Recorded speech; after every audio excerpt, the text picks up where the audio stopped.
Alrighty. I'm trying to remember where we left off in our little sagaing last time. I know we had just gotten back to the Varl heavy group, and I was being hella stubborn about this fight with the dredge.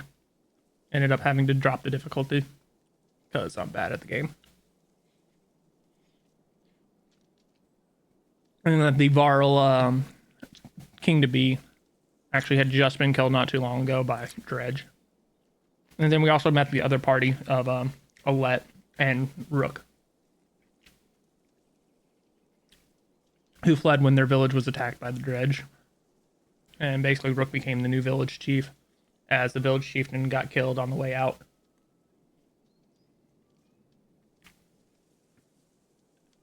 I think that's where we left off. Blum blum. But I'm gonna have to make tea later too. Like, I have the heat on, but man, it's been so brutally fucking cold out.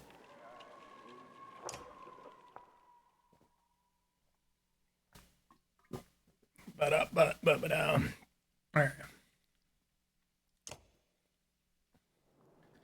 No.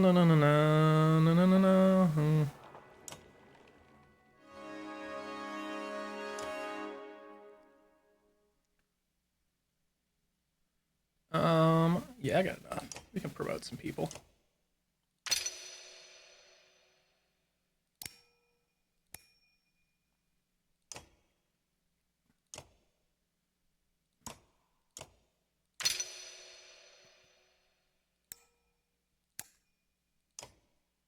All right. Bum.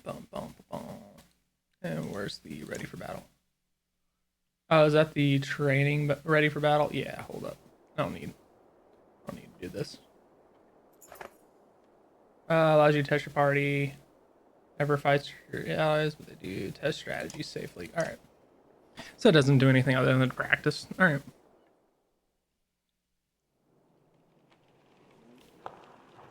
All right, onward we go.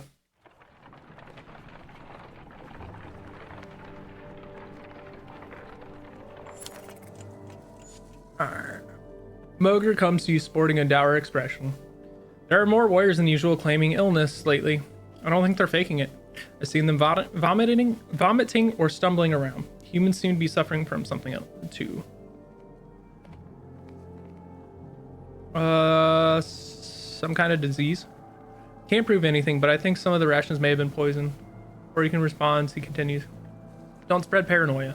Maybe nothing. I found nothing wrong with the food, and most of us aren't ill. What do you think? Keep some trusted on watch. Keep asking around, threaten the group.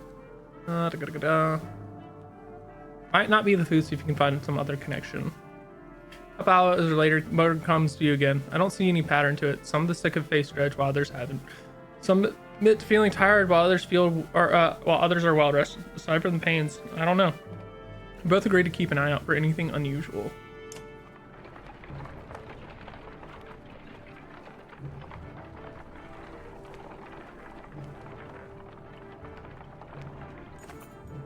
Luden has been sending scouts ahead, quicker and more nimble than your Varl. One rushes back just as you cross the hilltop, out of breath. Dredge that direction, be over here until Luden. About a day, and they found a village. You ask what they're doing. Tearing the place apart, he says. Maybe 1,000 of them or more. Looking for God knows what. This will be a bigger fight than usual. Luden is uncharacteristically silent, waiting to see what you say.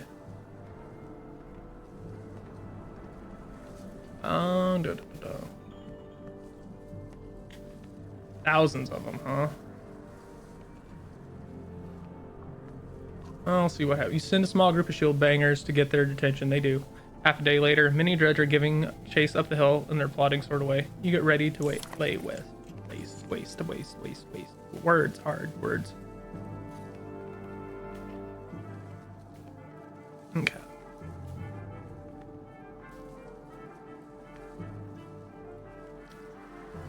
Alright, dredge line the battlefield, weapons drawn, a fight seems inevitable. You take a quick head count, there must be at least 450 of them. You have 185 fighters and 466 of Varl on your side.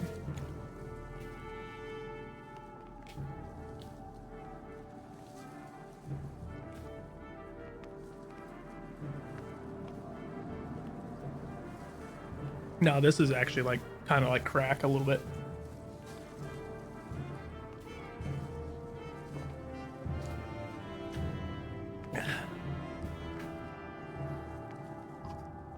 All right, charge, rush. But no, like the more and more I eat of this, it's like, oh my god, it's fucking good.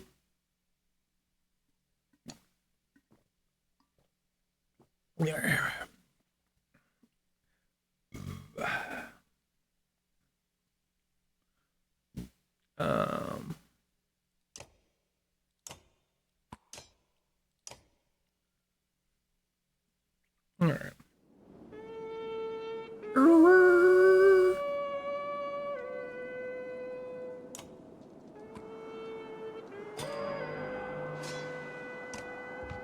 That beat ass a con.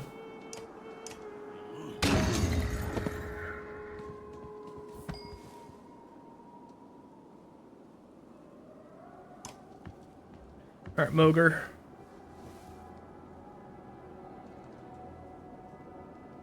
Honestly, he just went. I'd rather deal with him a smidgen. Bear C. Yeah, you can.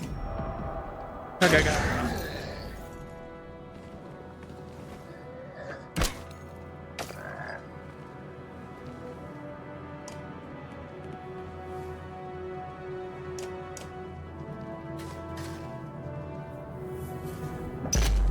Ooh, that's not great for him. A lot of shield damage.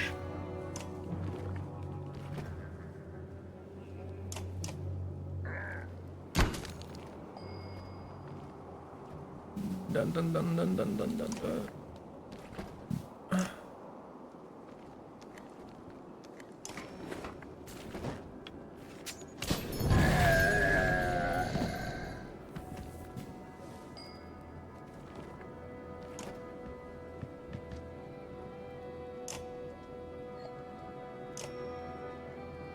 What you doing, Nyan?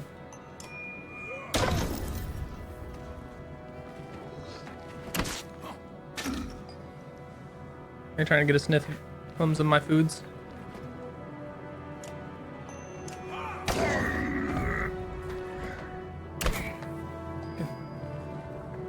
No.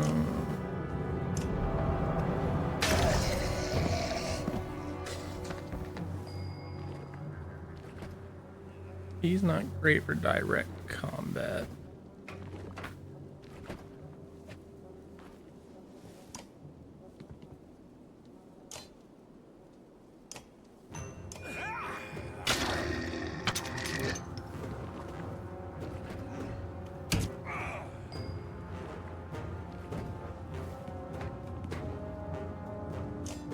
No, no, no, no, no, no, no, no, no.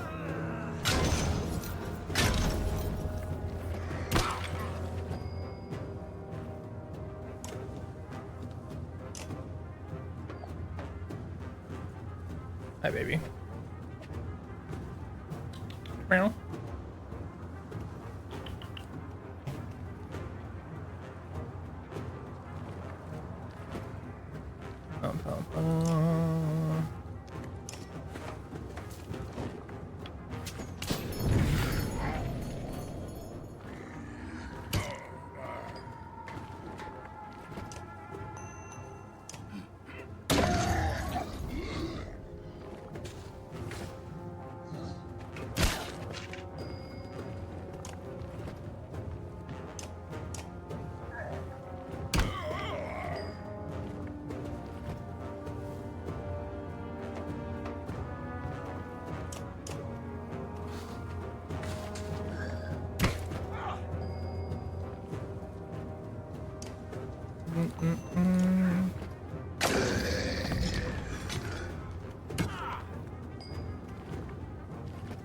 Pilage. Yeah. You take a moment to survey the battlefield. The enemy is pushed all the way back all the way down the line. Yeah, kill a few more. We're playing on easy mode right now, so it's not going to be that bad. Except for him taking that big ass hit. It's less than ideal.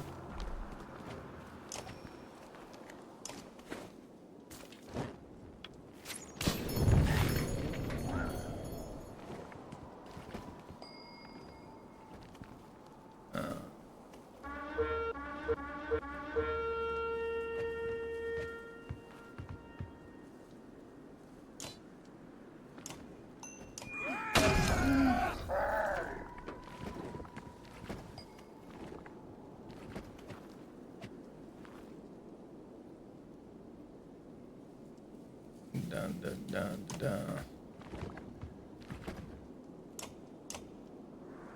Oh, she might take a real hit.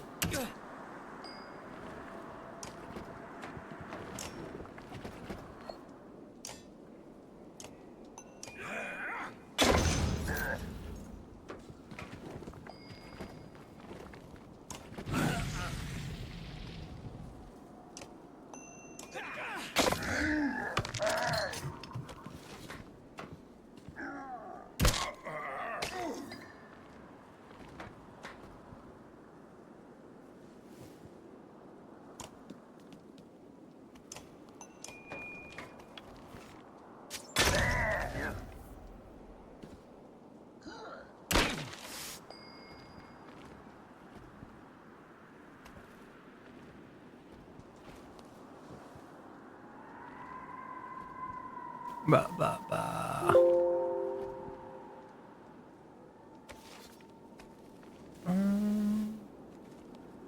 Yeah, let's just take up Mr. Smallman's.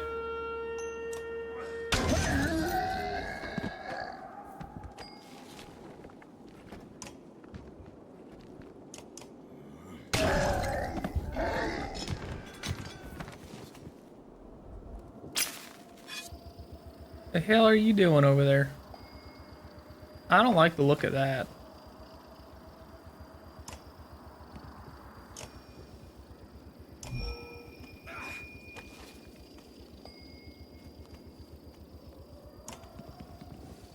He's standing there menacingly, and I'm not a fan.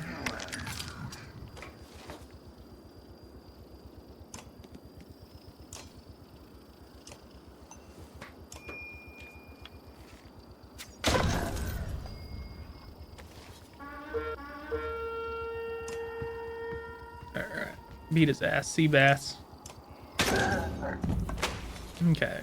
Padded undercoat. The foe lying dead at your feet. Forget ever coming across you now.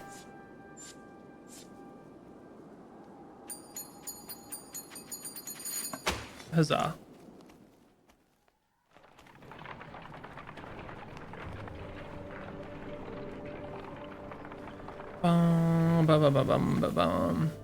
With the village still a day away, you're eating on the march. As Varl approaches, we had words earlier, says Gris. Recall him claiming that he didn't care for your command. You were in the right in what you did. Let me join your guard and fight at your side. Pride hangs on his posture and sincerity is in his eyes. Protect me and get on my face. You got one shot. You tell him to report to Mogre. I don't sit in the back lines. Make a mistake and you'll get your head caved in. Nobody will ever lose sleep over it. He nods and he goes to speak to Mogar.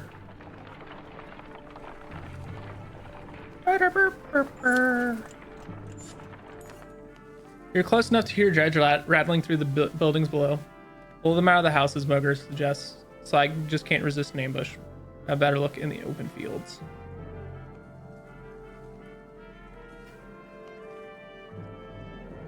Wayne.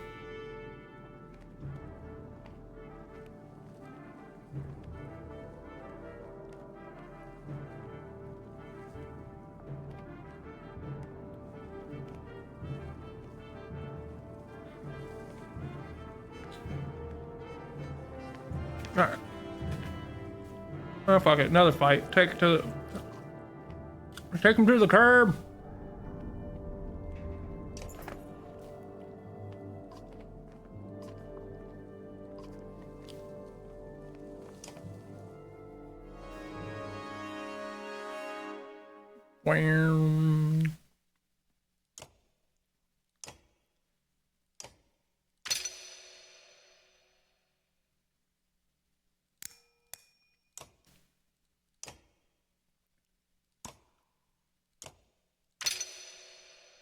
Wow.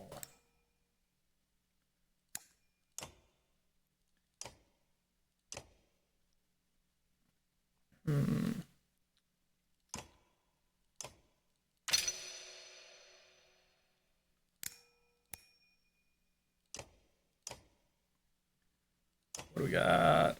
Arm and brake.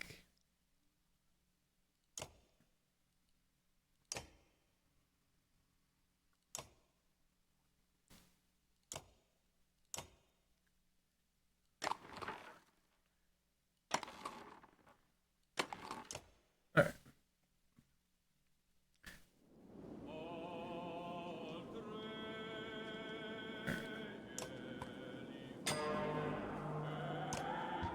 All right, beat some ass.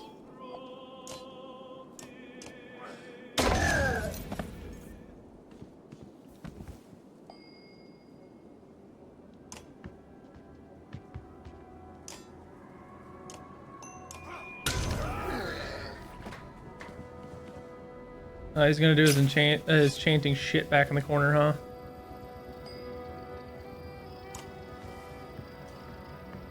So as strong as the Varl are, part of their downfall is their sheer size and how many enemies can just be close enough to attack them.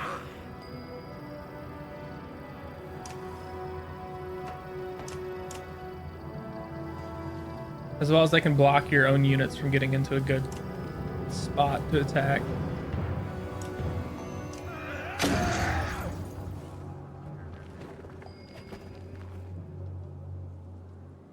What up, Punk? How you doing?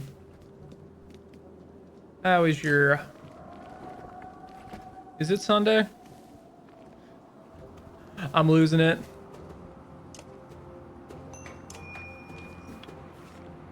It's still Sunday for me. Oh, I didn't even see that guy back there.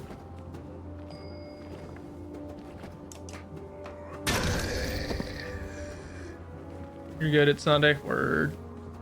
I still haven't been able to keep track of my fucking days of the week anymore. Been off work fucking too long. I vaguely remember 2016. Okay. So 8 something. No, like my brain barely remembers the fact that I did my unemployment filing this morning. That's fucking rude, dude.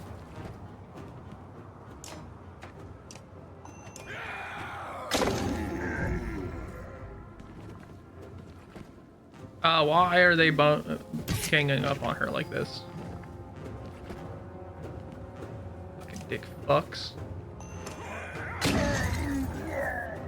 Yeah, that's fucking bullshit. Alright, if the AI wasn't throwing it, they should have just killed her there. 3 interviews next week. Nice, nice. I should try and take a job call tomorrow morning. But with it still snowing pretty heavily right now and it looking like absolute shit outside, I doubt I'd be able to make it to the union hall to even pick up the job call.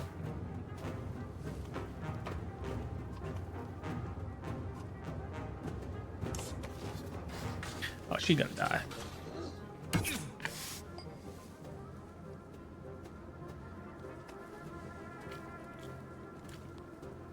But best of luck on your job interviews.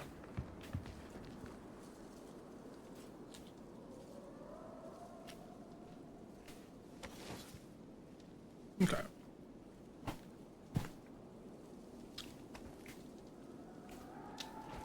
Ba.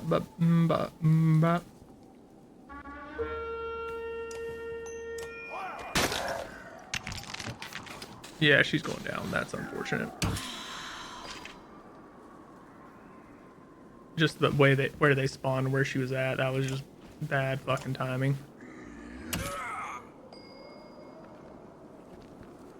Yeah, let's just get you back out of there.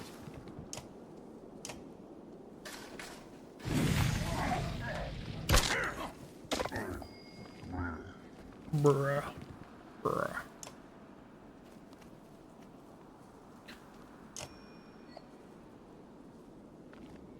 Yeah, they probably won't be moving far.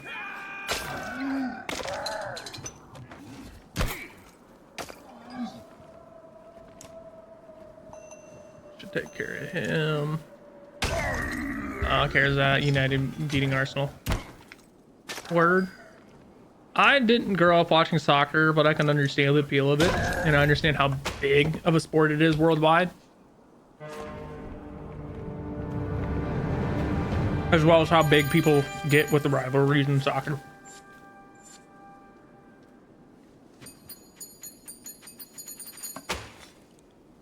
I'm over here sitting pissed off with my hockey team because LA's been having a rough year. And I missed the first period of the game yesterday.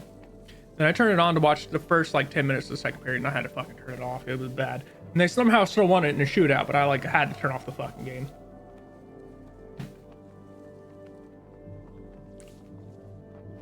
Bodies blanket the area as the snow itself has turned black and red. You walk between clusters of survivors, taking account of your warriors. Eventually, you cross paths with Mogar. This was a tough one, he says. I hope we don't face the worst the further we go, but this could be a hint of things to come. You nod. Let's check out that village. The wounded are gathered, and you head towards what is left of the village ahead.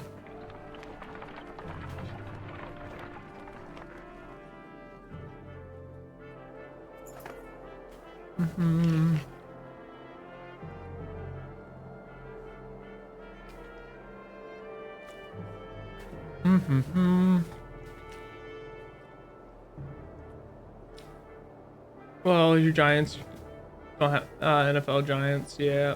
Hockey team. Okay. Very good. I feel hockey. Word.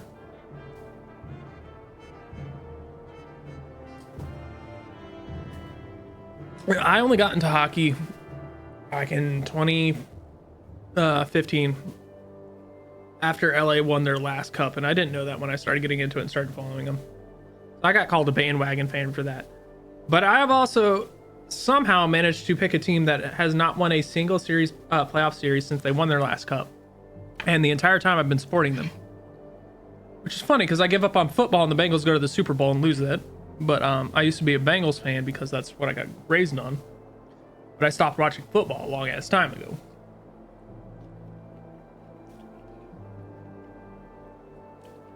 Apparently, whenever I and whoever I like can't win fucking playoff games. Alright.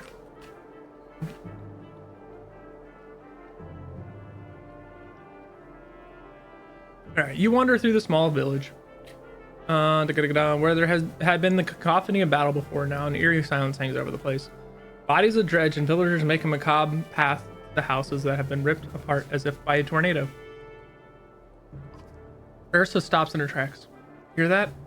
She all but whispers. It sounds like crying. Soon you discover a trapdoor partially hidden by a carpet.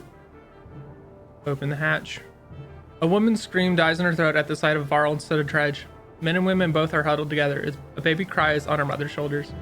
They are clearly awed to see so many warriors. What do we do now? They ask.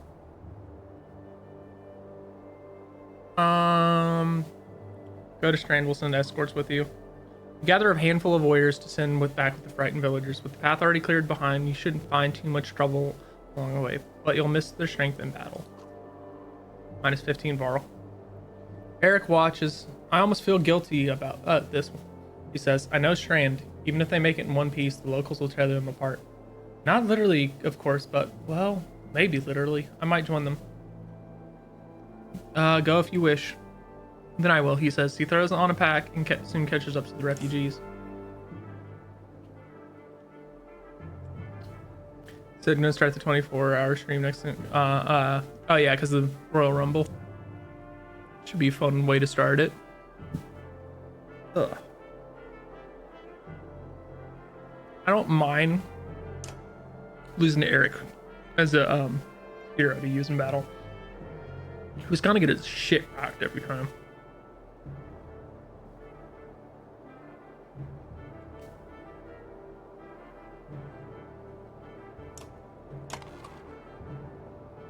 One now gets one supply. Fuck.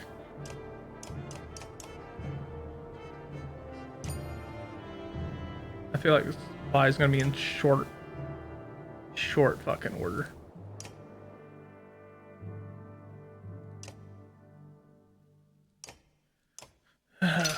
Shit dicks.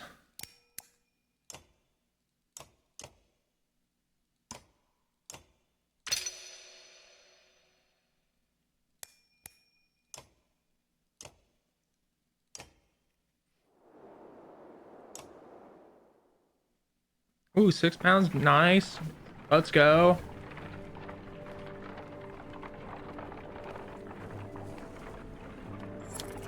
We love progress. You hear a shout echo on the wind. Standard Varl greeting. A caravan of Varl are heading in your direction. Probably a few hundred in total. You meet them halfway. You must be with Wagner. Wagner didn't make it. You serious? It's getting grim out here, but didn't expect that. You're flying the Schlid banner. What's happening? Isn't Ulfar in charge there? I'm full salt.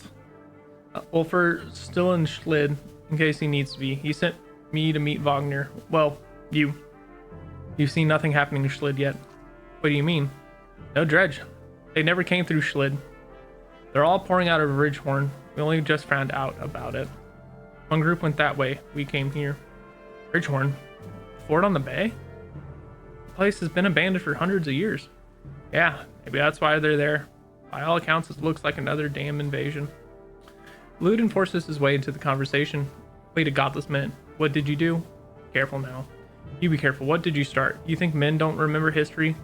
The long banner hangs in Arboretum. The Second Great War nearly screwed us all. What did you do this time? Who the Fane is this?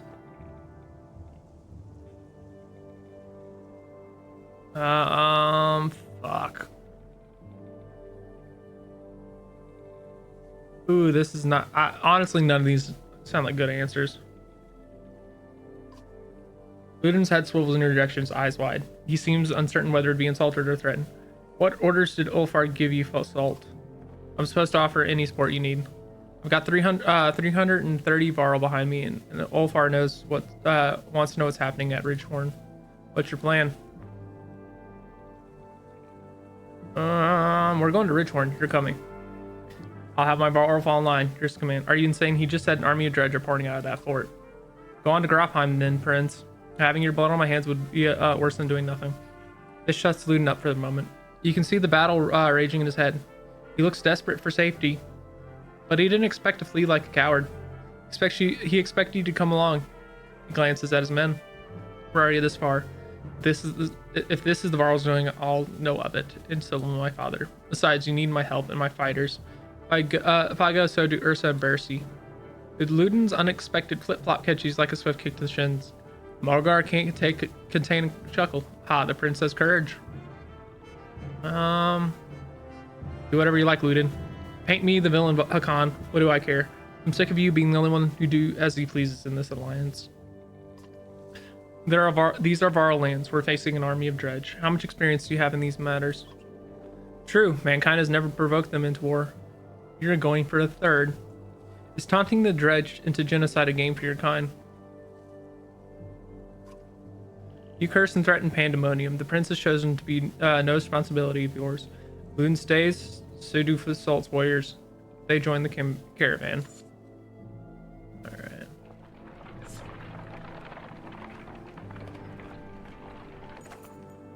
Bogner finds you, this time in a hurry. I found out what's wrong with this sick Varl. He says, clutching his gut. Ate some of it myself, he said. Food's not poison, but it is spoiled. Bad fish and getting more, so... I wish I didn't think about that. You must have gotten it from the merchants back near better file. Mixed in with the good stuff. Could have messed up as much as half of his supply. Fuck. Bogar nods, pointing out that that's a massive portion adds. I don't think they did it on purpose, but it's worth. Hanged food is tossed down a hill where it won't attract much attention. Bogar returns, saying, taking care of it, but we got a lot of ill fighters. At least 40 of them at the moment. What do you want them to tell them to avoid fighting until they recover? Mogar goes to spread the word. Damned careless merchants. You hope this will be the end of it.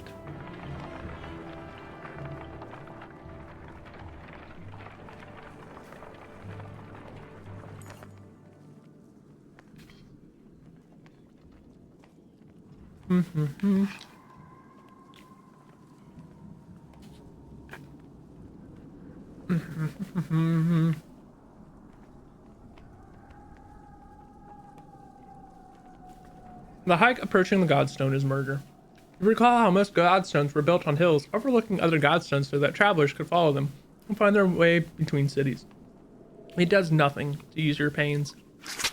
Dredge, shouts Mogar near the front of the caravan. Suddenly, black rocks are whizzing past your head. What the hell is this? You shout. Mogar shakes his head. A stone slams into the shield of a nearby varl, exploding in a flash of light and razor-sharp fragments. Get behind the shield banger, shouts Mogar as you approach for a fight. Dredge line the battlefield, weapons drawn. Fight seems inevitable. 788 versus 185 and 181. Charge.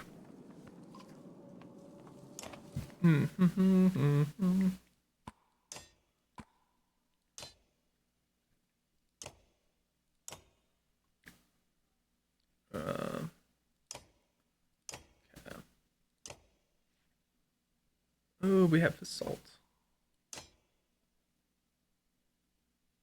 And grits, huh?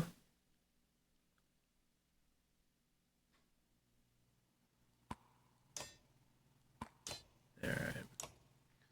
We got some newbies to play with in our combats.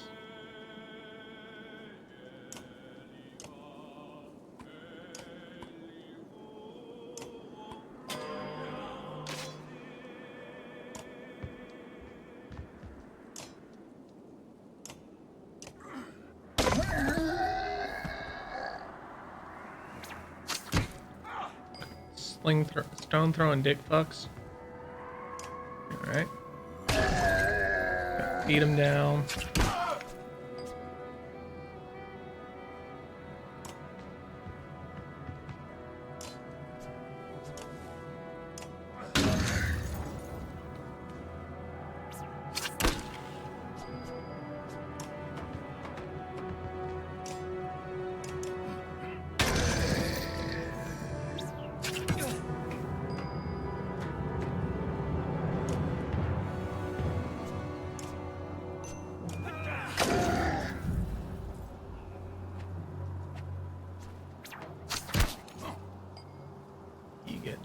Rocked on the shield.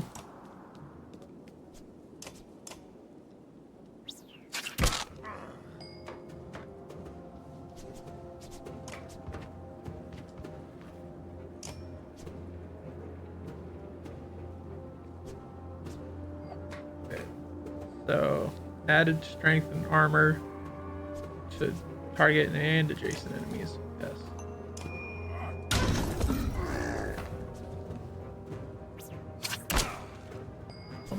His armor rocked.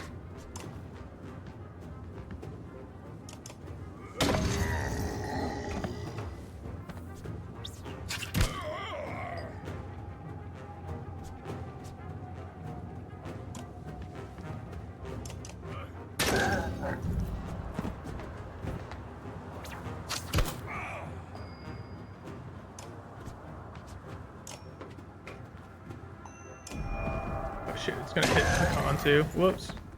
Take a moment to survey the battlefield. They're being pushed back. Kill a few more. And she's gonna take a hit. Cool. Yay, spawns.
Why'd you just attack your teammate like that, homie? That make no sense.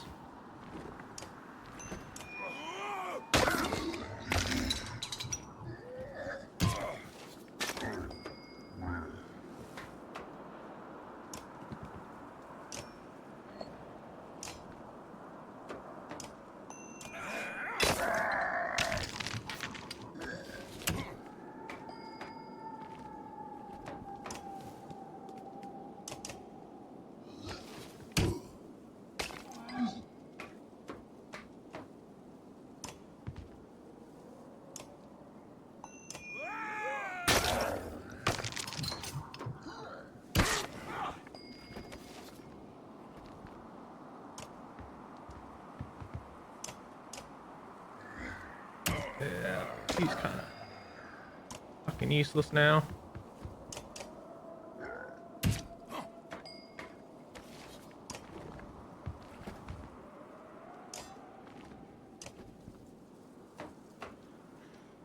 Da, da, da.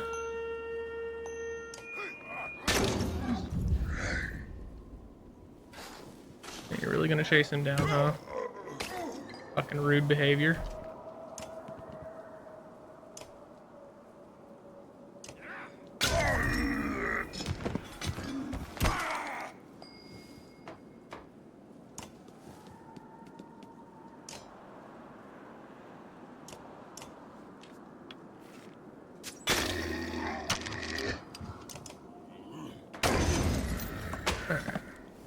Skills.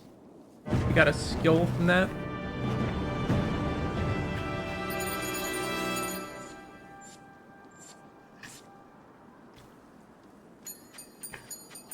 Alright. I'm curious how the weather looks outside right now. Plus a bit ago I heard a fucking car just honking its horn. I'm like, who the fuck is driving this shit? And are they stuck like an idiot? So, one sec.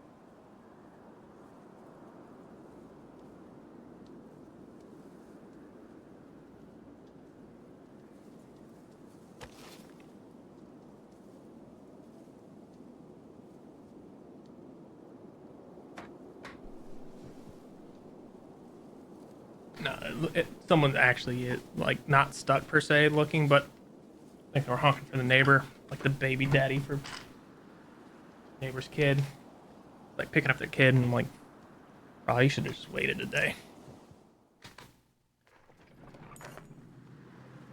Because like we got about 6-7 inches of snow. What in the depths are these? No wonder you wonder, looking at the unusual dredge slingers. Nobody knows. Without a warning, a deranged, half-dead slag stumbles out of the brush, throwing stuff on the ox attached to the treasure cart. Surprise for all weapons, but not before the whole cart slides off the slick rock and sheer drop. Stopped suddenly by a low growl. The enormous metal wagon dangles precariously off the cliff. From the end of the reins, a confused ox still tied to its reins. On top, the dredge hangs on tight, keeping the whole thing from plummeting. Over the side is Ganulf. One hand white knuckling the cart, the other wrapped around a tree trunk.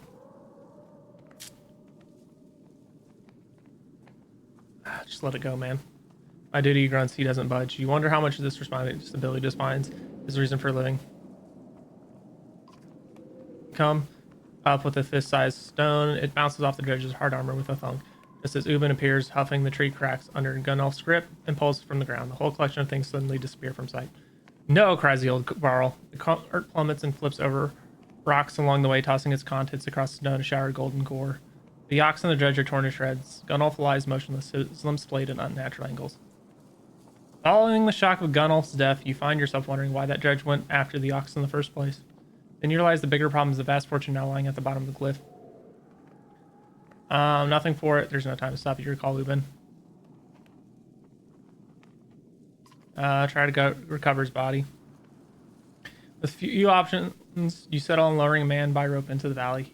He shouts that the battered body of Gunolf is definitely dead, and their combined weight, the rope won't hold. The gold is scattered across the rock and too far to reach anyway. You face the fact that it has been a complete loss. A day later, you're back on the march with nothing to show for it. God damn, I just lost Gunolf.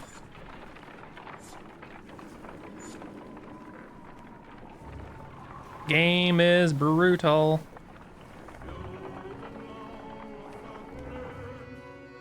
I'm actually going to Google if you can keep Gunolf alive.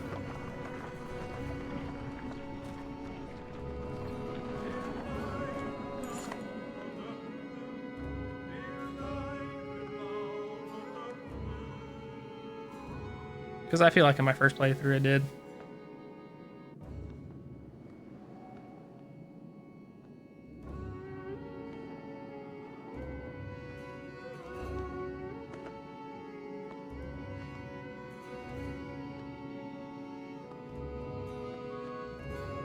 Okay. Yeah, he can live. The caravan, which sucks because straight up just got hit. One of the cooler characters killed, probably. That I can remember. The caravan stops, God's stone looming overhead for a short rest. The warriors are glad for it. The stone gives you an ancient sense of being watched over in a comforting way. Didn't help the bodies underneath it, though. The earth is at the base of the godstone is scarred, like a struggle occurred. Merchants, no dredge, encircling Dingler are a variety of goods, a barrel of mead, who knows how old, loose silver, a statue made of soapstone, offering to a dead god. Leave the offerings but check for the merchant's brother. In the midst of a pile of bodies, the glitter catches your eye. You fish a gold necklace out from the jerkin to find 5 golden rings strung on it. The merchant's brother. Guess he didn't make it. Take the necklace with the intent to return it. You toss the necklace to Mogar and tell him to hang it onto it. If anyone can be trusted, it's him. Don't know what made them think the Godstone would be safe. We're completely exposed up here. If we're going to rest, I think we ought to do it a little further. You return to travel.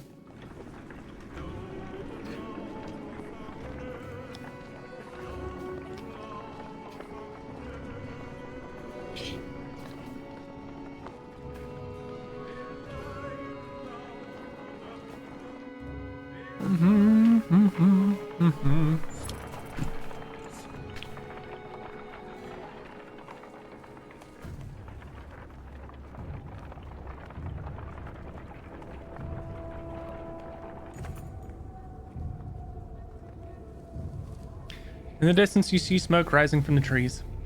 Dredge aren't known for setting fires, says Mogar. But it does get their attention. We use fires like that to lead them along in the Great Wars. Yeah, but they wised up to it after a while, interjects another warrior. Or it could be someone trying to get our attention, claims Basalt. The other group from Schlid were sent this way. No matter how you look at it, investigating will cost time. The sound of fighting ahead compel you to crash through the foliage, sidestepping Varl and Dredge bodies along the way.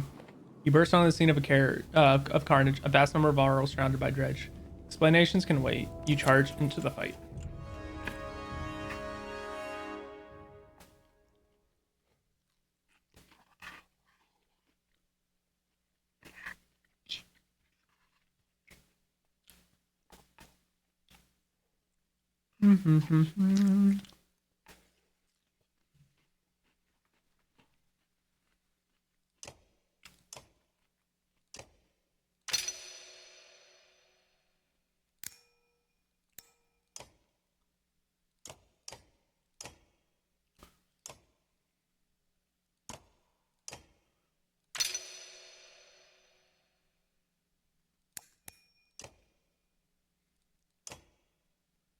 Okay.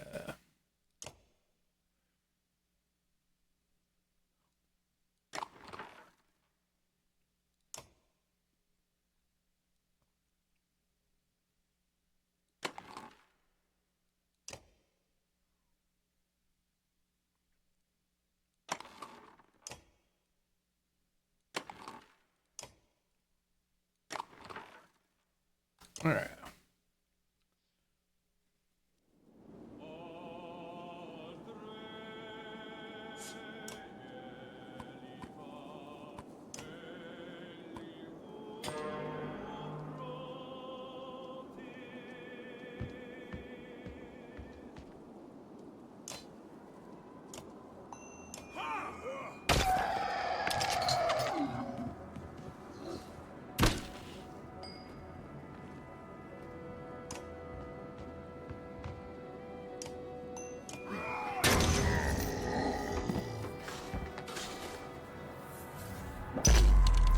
Damn.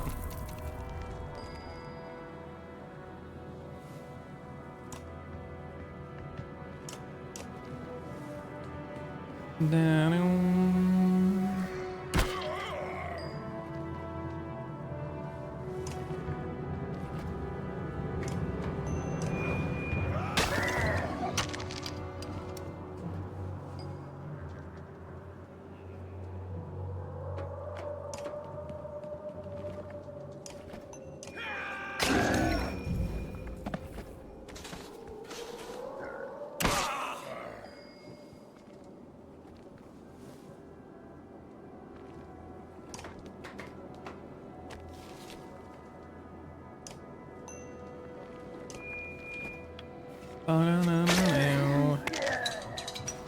You're a bitch.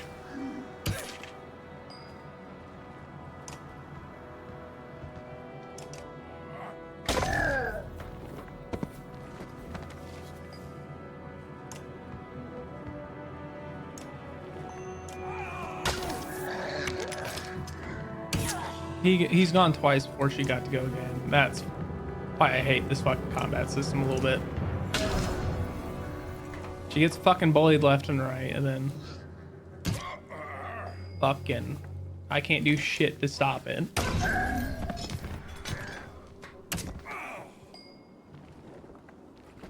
Love this game, but combat can be brutal for no fucking reason.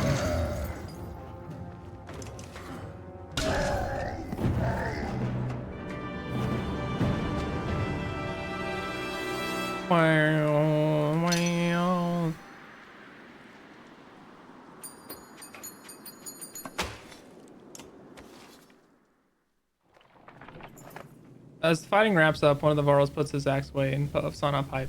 Akani greets you. Glad you saw our signal. He explains that they had come from Schlid and were surrounded. He spotted you in the distance, lit a fire to draw your attention. At the risk of drawing the dredge as well, back at the caravan, their sizable detachment joins your ranks.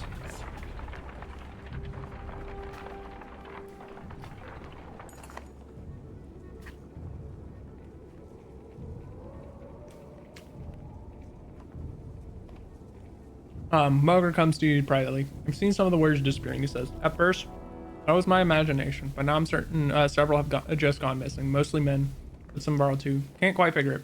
It's an abandonment, you can't let it stand. Have Moger question the ones who return.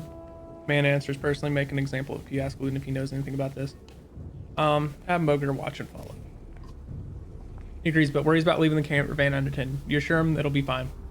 By the next day, you haven't learned anything more and you have to push on. Your words demand a break. You halt the caravan with a sigh. But in all honesty, you're starting to feel the altitude and weariness yourself. Mogar leans on a fallen tree, fiddling with a crust of bread. Getting colder, he says, staring into the distance. You can see a ridgehorn just start to peek around the mountains. A flock of ravens float across a clear sky toward the fort. We should follow those birds. Are you okay? Without another word, Mogart starts running toward the birds and tumbles over the cliff. Suddenly, he's gliding through the air, flapping his arms for all they're worth. He swoops towards Ridgehorn before bursting into flames and plummeting into the tower, which crumbles like a fog from a smoldering campfire. What the fuck?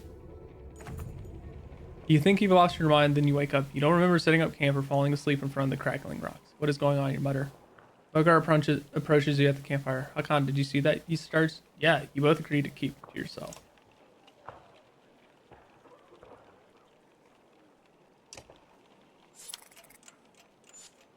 Alright. Fucking seeing shit.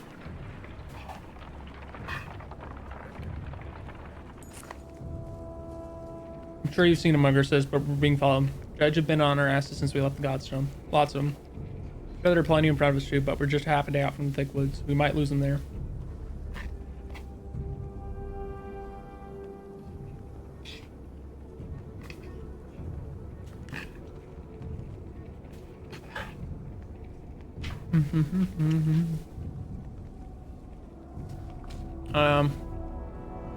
Everyone ready to fight?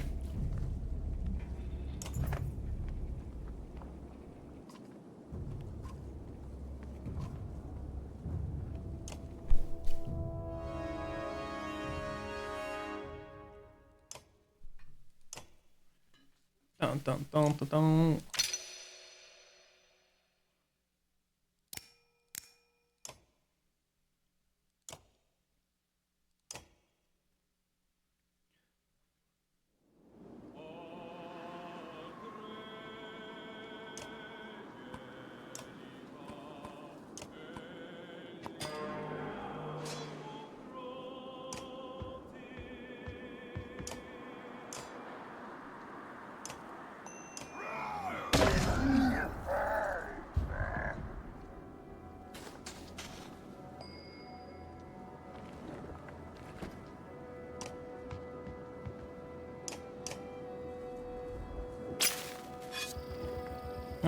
He's jerking in the corner.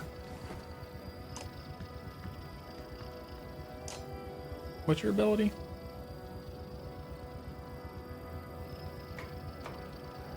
No, it's basically a taunt. Yeah, I see.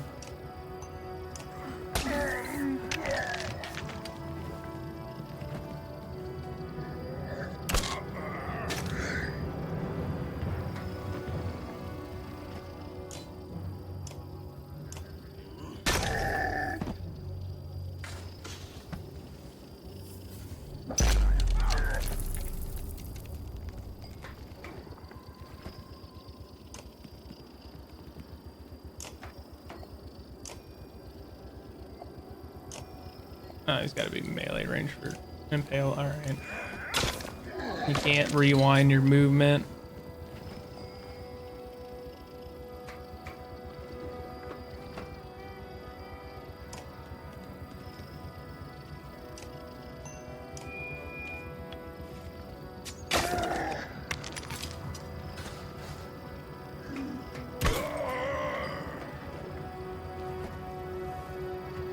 All right, kill Mr. Circle Jerker.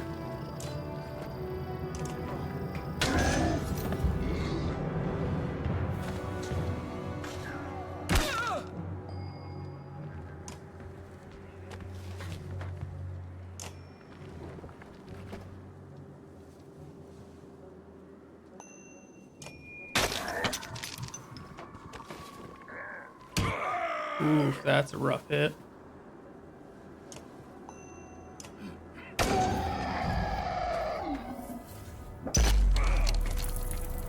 Oh, that shield seems fucking wild.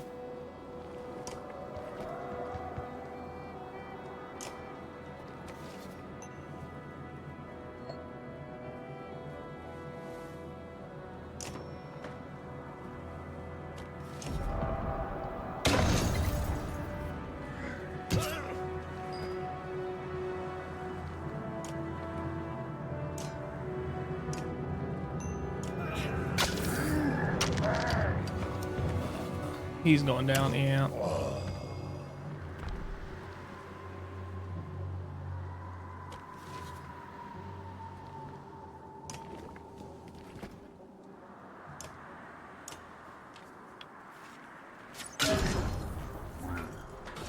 Just getting attacked, ain't she? No? Awfully fucking convenient, too. Alright.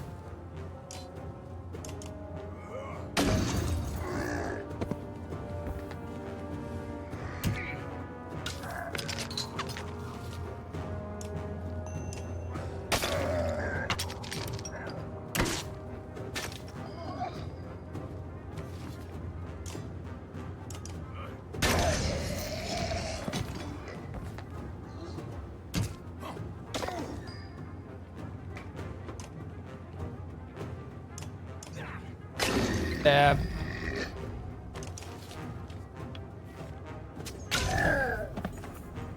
Alright, and kill a few more.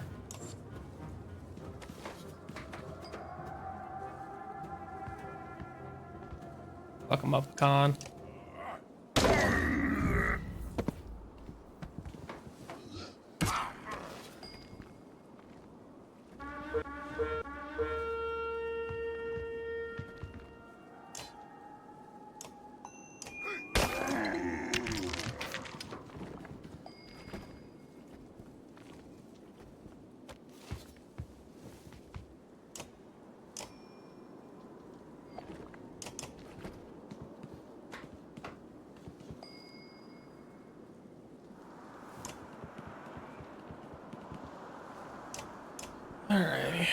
Ooh, Hakan, really?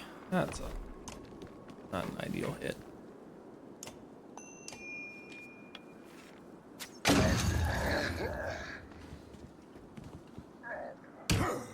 Now my fucking big guys are weaker than fuck at the moment, aren't they?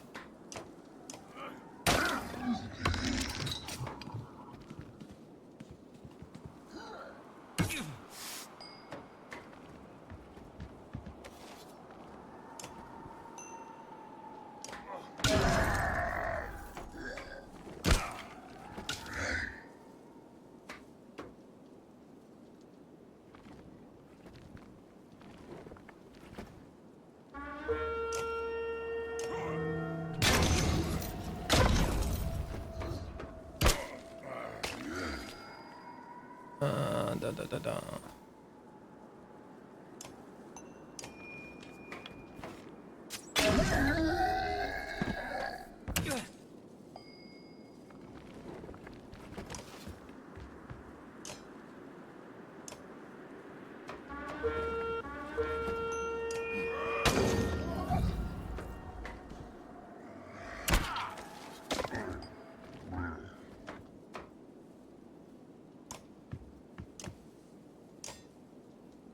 Alright. Ay, ay, ay. A little bit of roughing.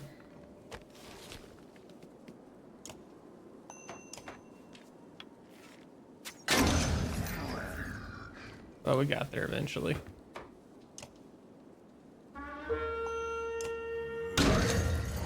Huzzah.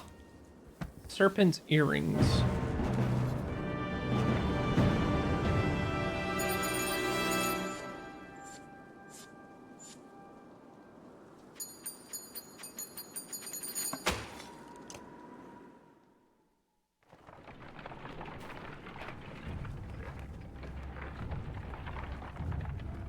Dun, dun, dun.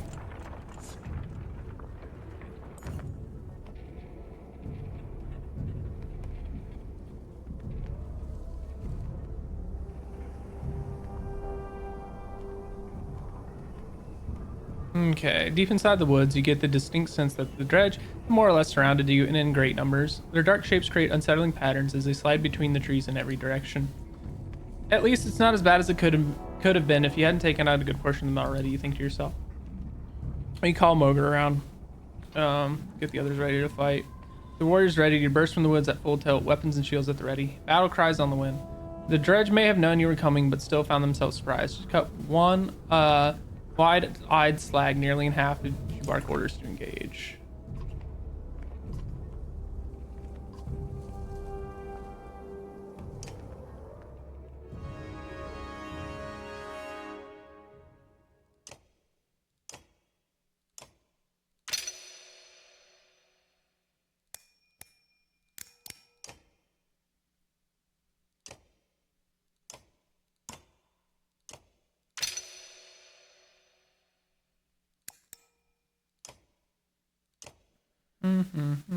What's this do?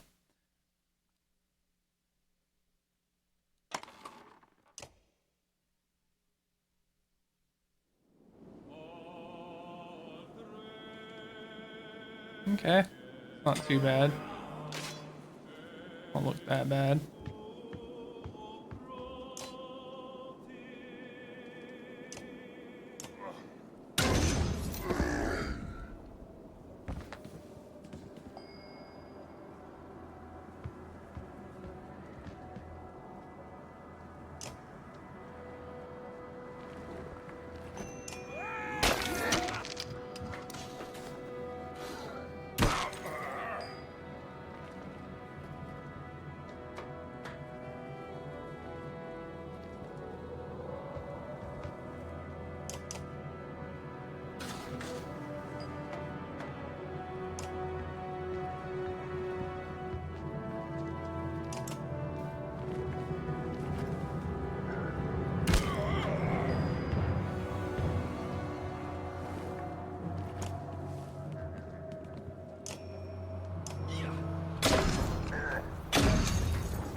Ba-da-da-dum.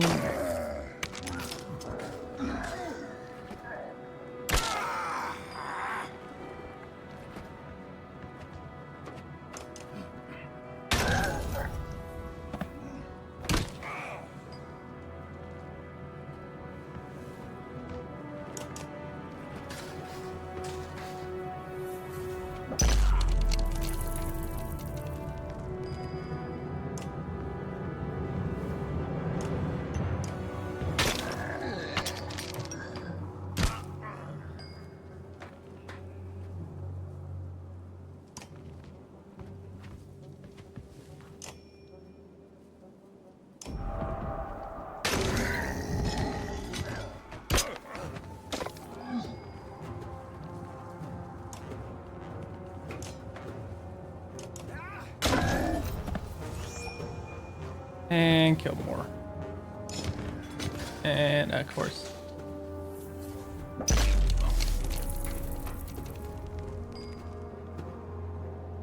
Okay, we're still in pillage mode though. That's nice.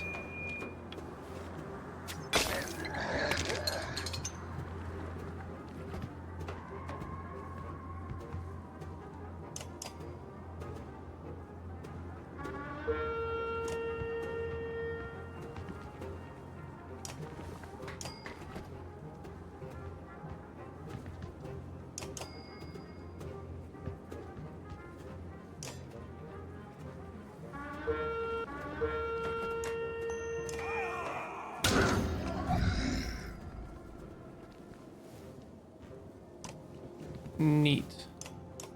Huzzah. That wasn't too bad.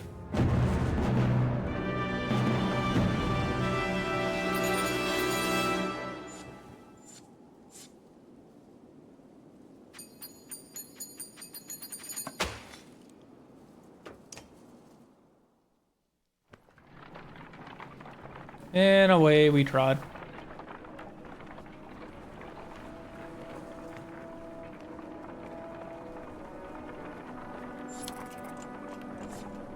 Morale has declined.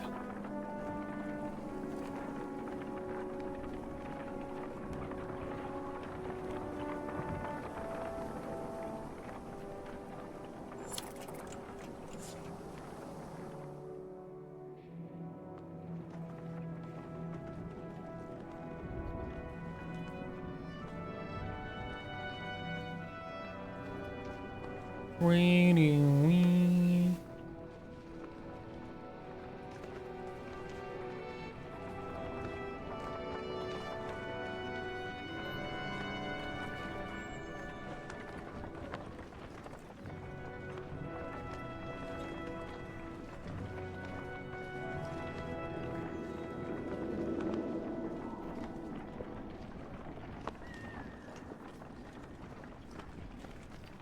Well, this place looks like it got fucked up.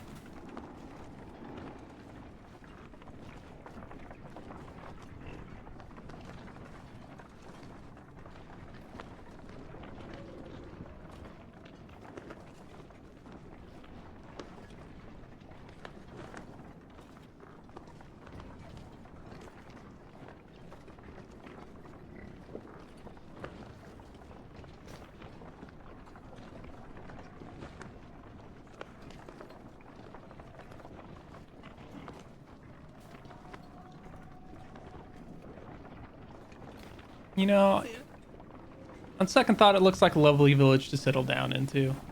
Looks perfectly intact. 5-star review.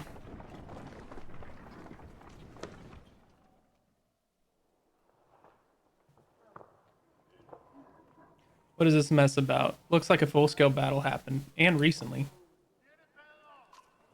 But only dredge bodies remain. Maybe we'll see something from the tower. However, I'll search the buildings and make sure there are no dredge waiting to spring on us. On it. And don't set up a camp or make fire. We'll have a look and then get out of here before anything else goes wrong. You mean more wrong?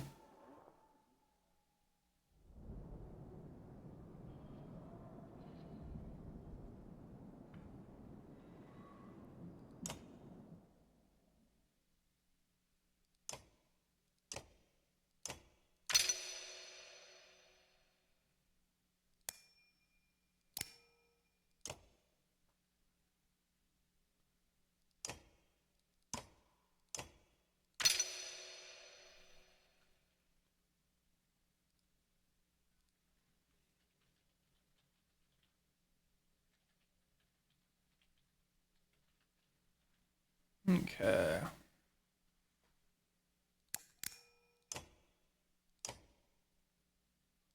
All right. All right, to the tower. Dun dun dun.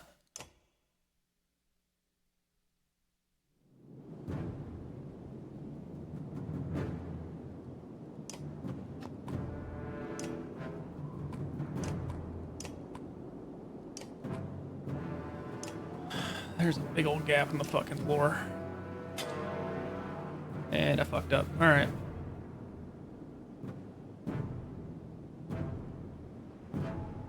Yeah, just wait there.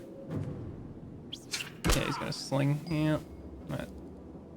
That's on me for not realizing I just body blocked myself there, and he was first. That is on me.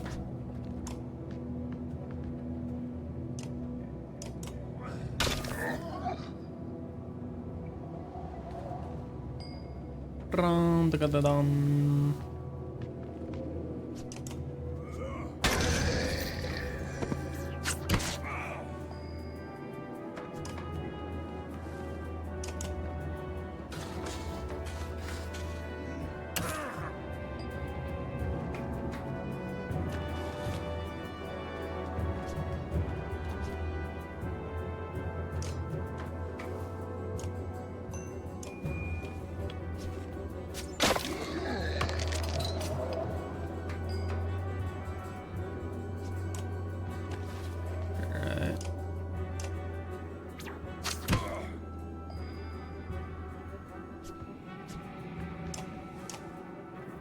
God damn it.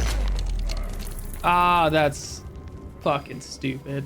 I've made like 50 fucking errors, and that last one was unforced. Because I go to click on the guy and confirm the attack, and it like the camera moved just enough to throw the fucking intern in front of him. Ah, Jesus. That one was not on me.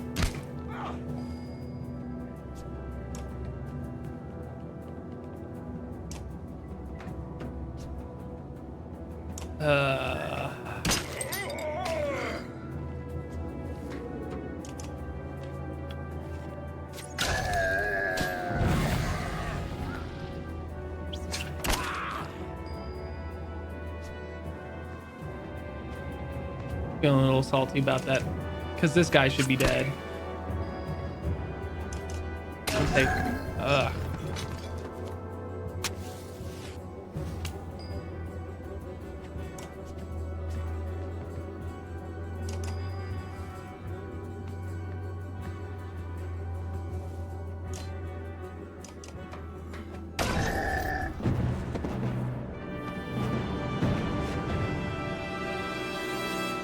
You're renowned gross.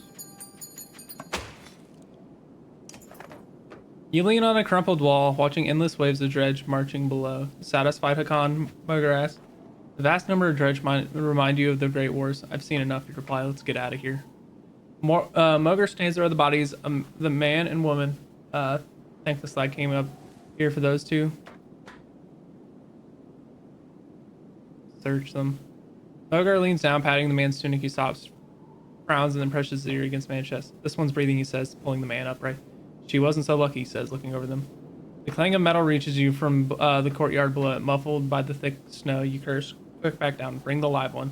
You skip stairs as you descend, shouting orders to the Varl. Ah, shit. Just battle after battle, huh?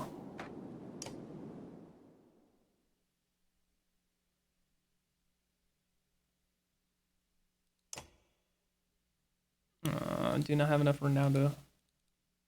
Alright.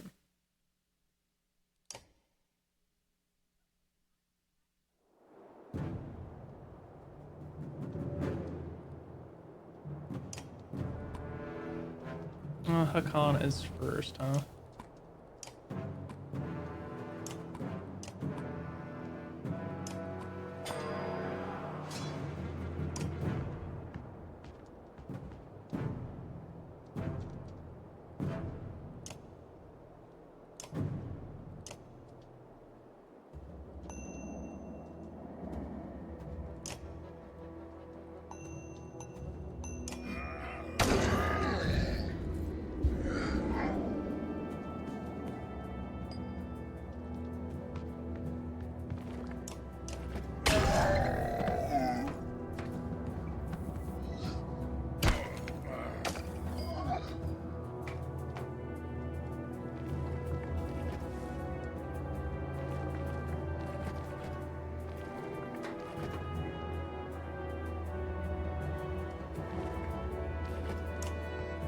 die. Ooh, he gonna have a rough one for a second, ain't he?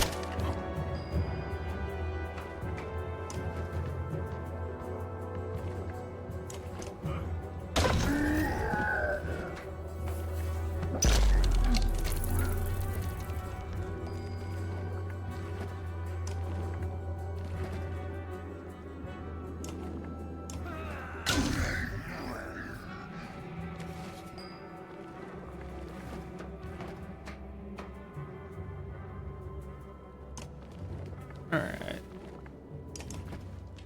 Making our progress, slowly but steadily.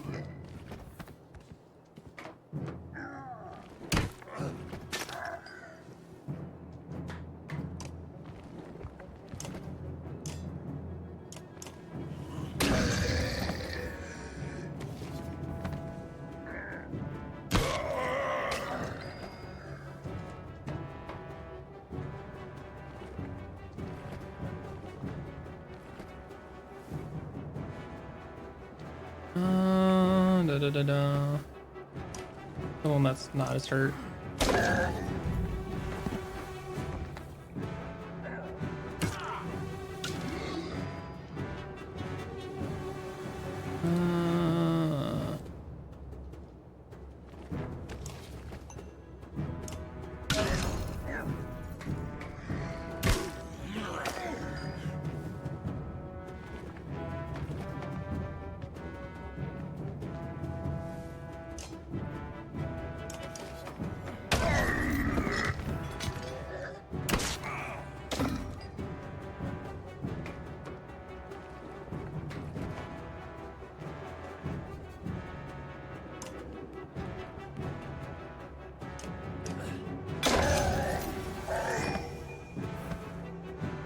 Alright.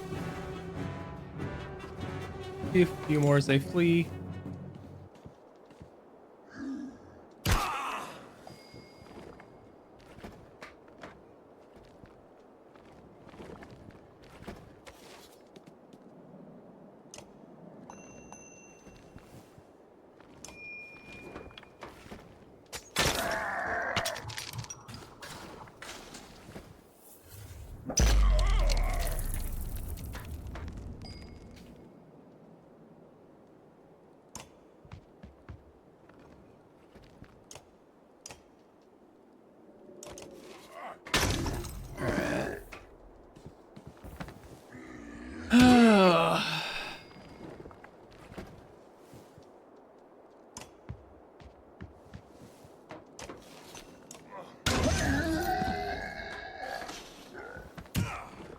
Okay. He's not in a great spot. Ooh, that's gonna hurt. Okay. He went with him and not Hakan? Interesting.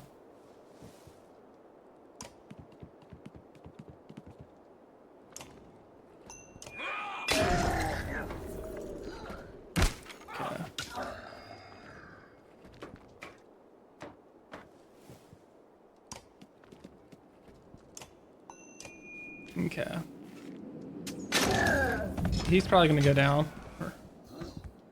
That's not what I wanted him to do.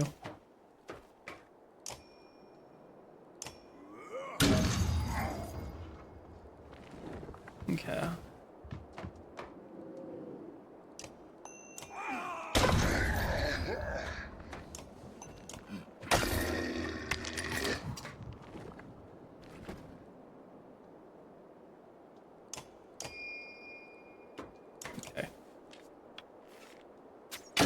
Alright, cool. Charm of the Wandering Mind.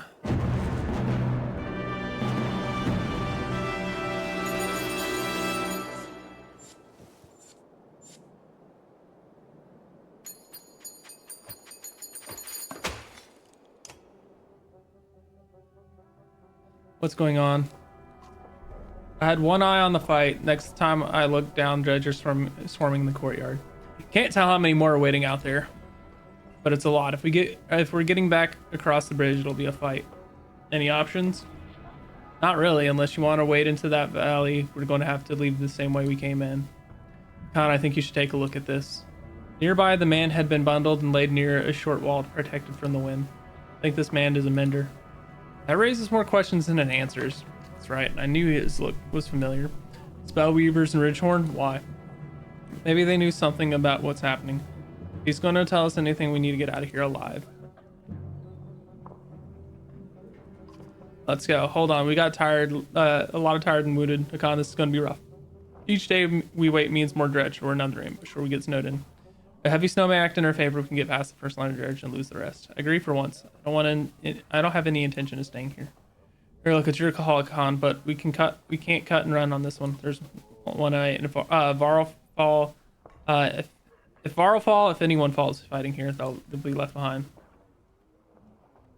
Wounded, what would you do? You want my pin? How unexpected? I think there's no point in waiting. Let the wounded ones fall behind. If you want, still got any sense, we get out now before they bury the rest of us. Fuck. Let's fight.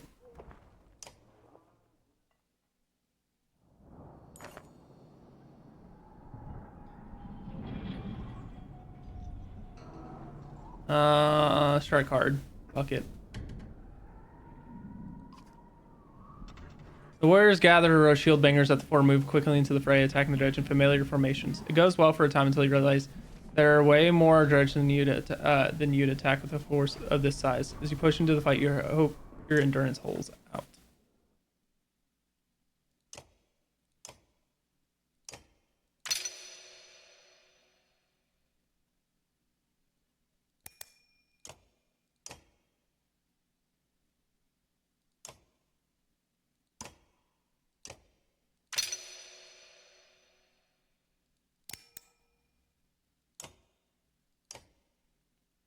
Alright, what's this do?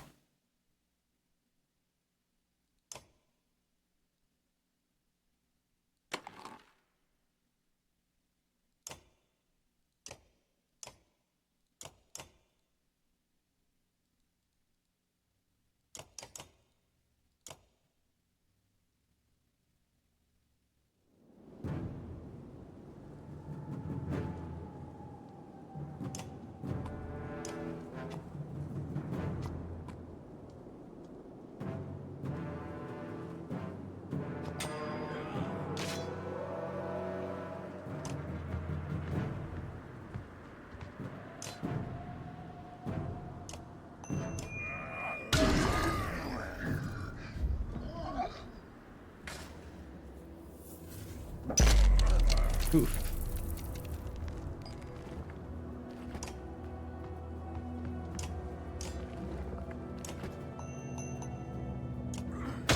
Da da da da da.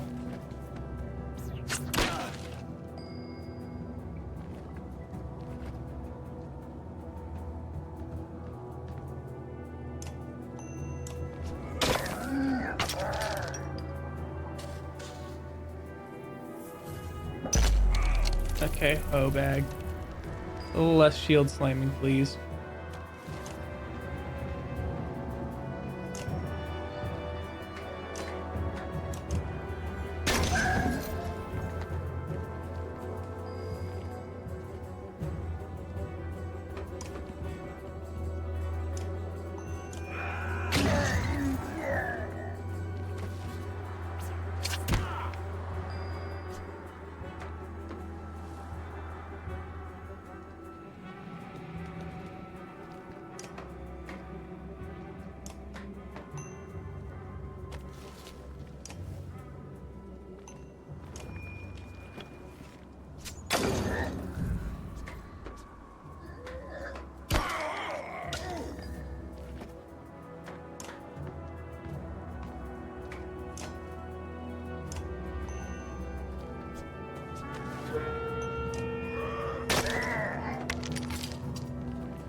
Damn, what the fuck is this dude's range for attack? Because god fuck, dude.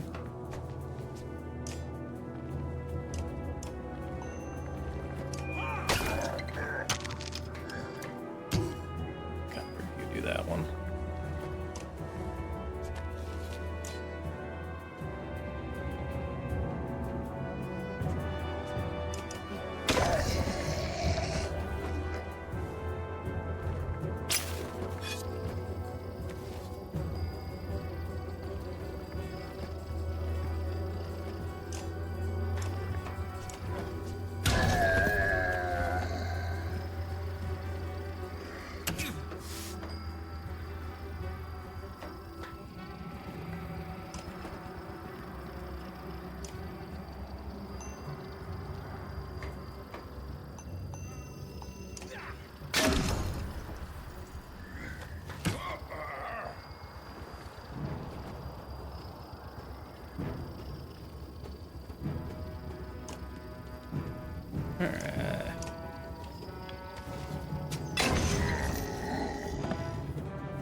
All right, so he can go down.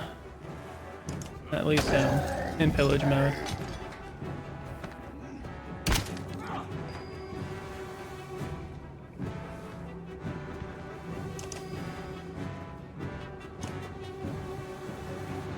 We're gonna wait. I want to get these two a little away from the edge in case it does give me the option to attack more.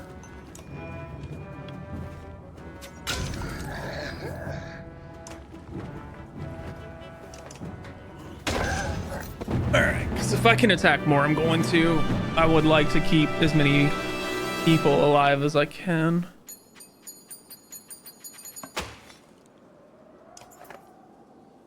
With the first wave of dredge out of the picture, you stop and take stock of the battlefield.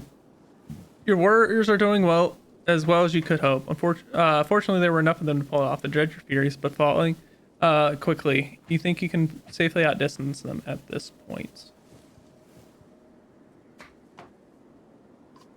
You're almost free of this nightmare. Now we kill more. Run from the dredge, not after everything you've been through. You redouble your efforts. Every last one of them on the field are going to go down.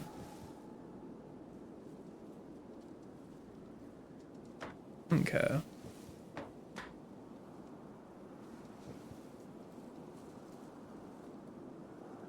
How much more snow are we getting?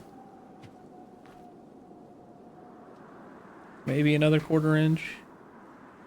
Oh, no, it says half an inch to an inch over the next 2 hours. Okay. Oh, sweet. It's just going to do another whole ass combat setup.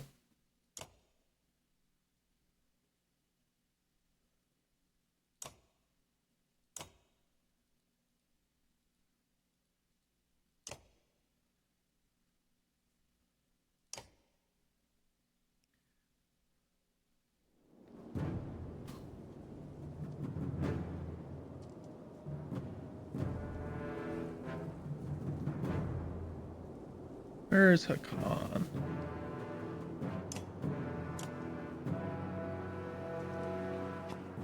Okay, so it's got one tile I can...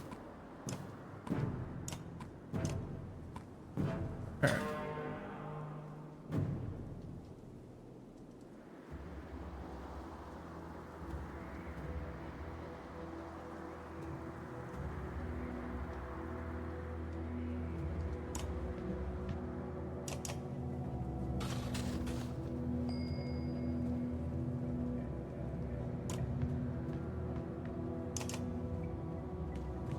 No.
This shield knockback is actually kind of fucking wild.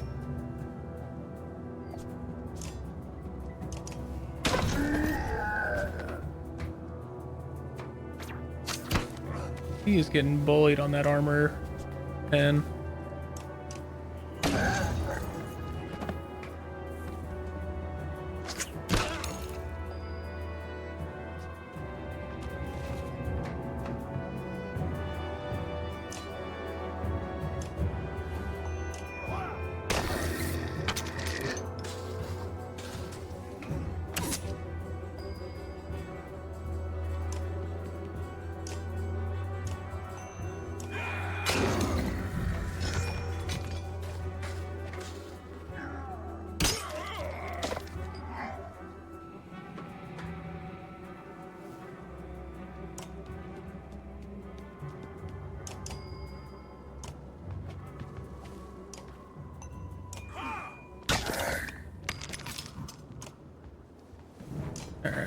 There we go.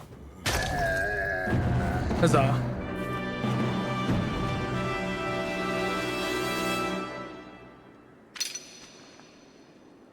Huzzah. Victory for the Aurochs.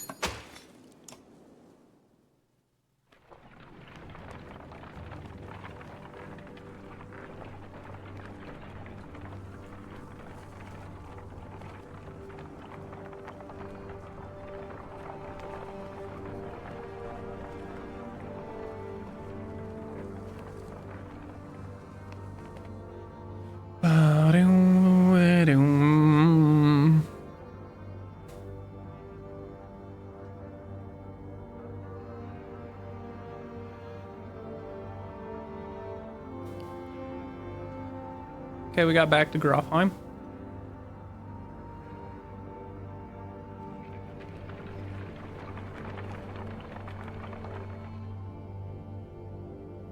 Khan, join me a moment. There's something I thought you'd want to see. Is it a welcoming party from Grofheim bearing mead? That's about the only thing I want to see. No such luck. The mender from Ridgehorn woke up. He says his name is Ivan. Sounds like a mender name. How is he? Not well. Where are we? A day or two from Grofheim. We found you at the Tower of Ridgeborn. What were you doing there? Grofheim. No. That's the wrong way. Juno, where is she? Where's the woman who was with me? She didn't make it, my friend. Only brought the living with us. No, we have to go back. I don't think so. We barely made it out 2 weeks ago. Do you know why the Dredge were calling over Ridgehorn? Dredge, we have to go back. It's a damned graveyard, boy. I'm sorry, Ivan. The girl was dead when we got there. What we have to do is tell Yorinder what's happening and prepare for bloody war. So if she is dead, I couldn't save her. I couldn't save her. Ivan suddenly looks spent. He slips to the ground and he motioned for Samvarl to help him onto the cart. Not what I had hoped to hear. Not sure what I was hoping. Come on, Ubin. Sooner we get to Grofheim, the better.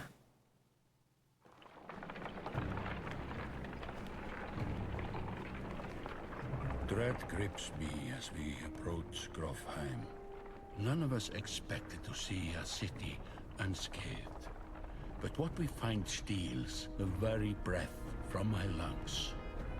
Grofheim looks like it's on fire as fuck. That doesn't look good.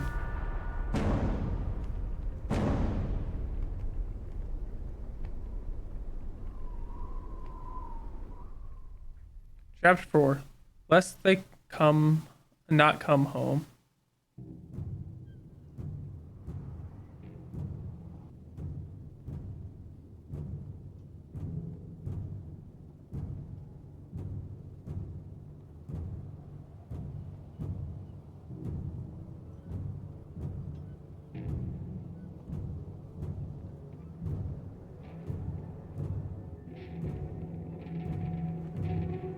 What did I tell you, Rook? The man has a crazed look about him. He stands, axe pointed in your direction, on the other side of a dozen men. Echo, you son of a bitch. Remember what I said. Think carefully about what you want. This is what you get. Echo walks away, leaving you to deal with his thugs.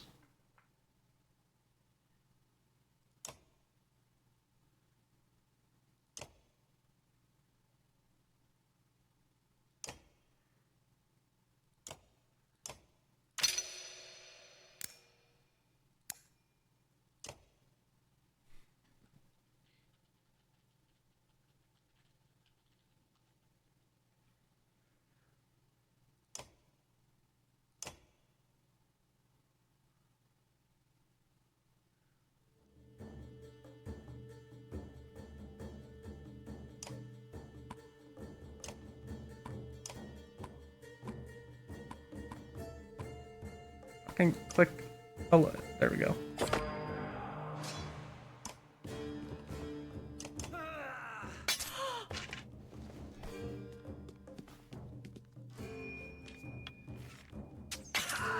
Ooh, Rook, that did look great. I ain't gonna lie to you.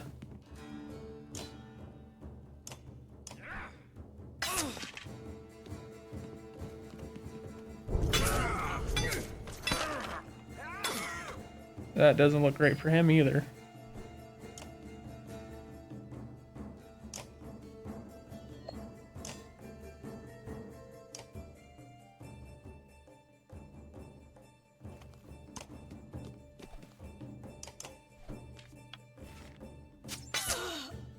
God, these fights are rougher without Varl. Dog hasn't even had a fucking turn yet, and he's getting bitch slapped left and right.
Fuck both of you.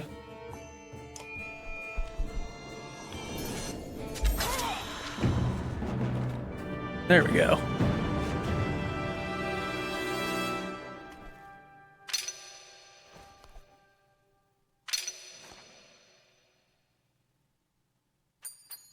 Bum, bum, bum, bum.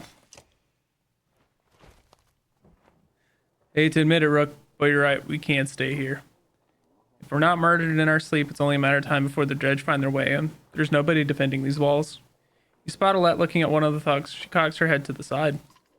Dad, I think he's still alive. Ivor lifts him to his feet by his tunic. He groans from the pain. Why did Echo try to kill us? He's a damn lunatic. Forget that yet? Why would Frostfeller's chieftain put a madman in charge of his gates? Is that what he told you? He never put Echo in charge. As soon as those gates were shut, Echo walked in the great hall and sliced open the chief like a narwhal. Saw it myself. Echo wasn't captain. Look at him. I'll kill that bastard. Now please, let's just get out of here anywhere. By now the dredge have already flooded the south, I'm sure. Wormtoe's the only thing that makes sense across this waste. I might know someone there who can help us. The dredge probably won't follow us over the wastes. They didn't in the Great Wars because it's a death sentence. Food's already running low. I know where Echo keeps his supplies, I'll tell you. If you take me with you. What's the catch? I'll catch. I want out of here as much as you do. Just never had anywhere to go. I'm not the only one. Got it. Get the spies and their fighters who are desperate to get out of here. That might solve a problem. If we're lucky, I'll get a chance to put a dagger into Eichel. Either way, he's going to feel it. Suddenly running out of food might change his plans a bit. What's your name? An F. Just want to know whose face is going to break if things go wrong.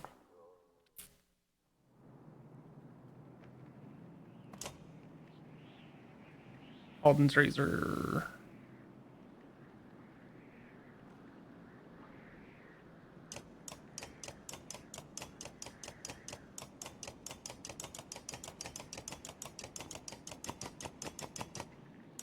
Damn. All right.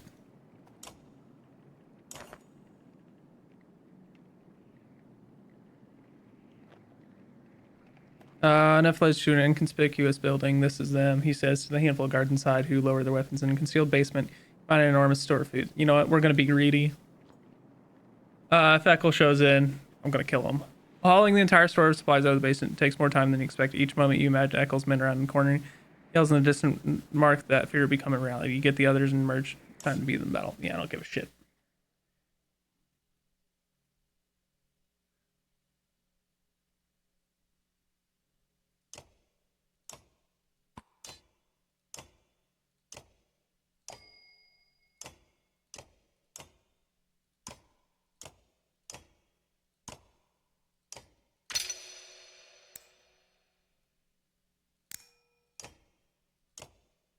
Okay.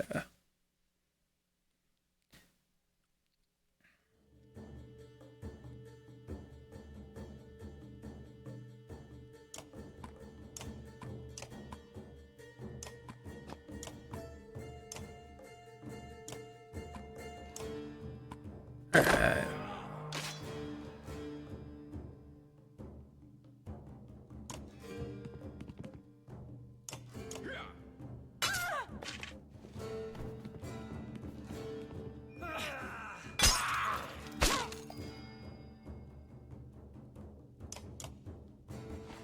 Alright.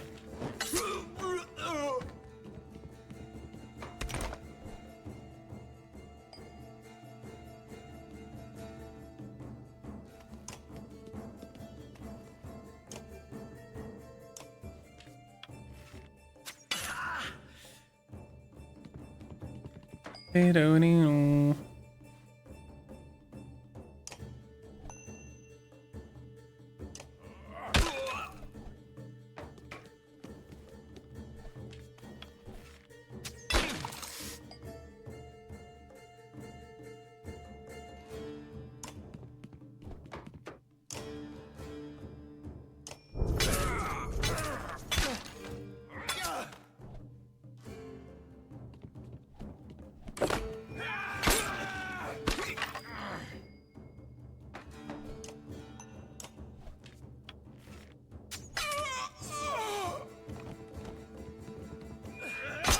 Honestly, Ivor's being a good attack sponge at the moment. Fucking goddamn it. I did it again. Gotta click for a fucking attack and I actually just fucking end turn. God damn it. Ah, damn it.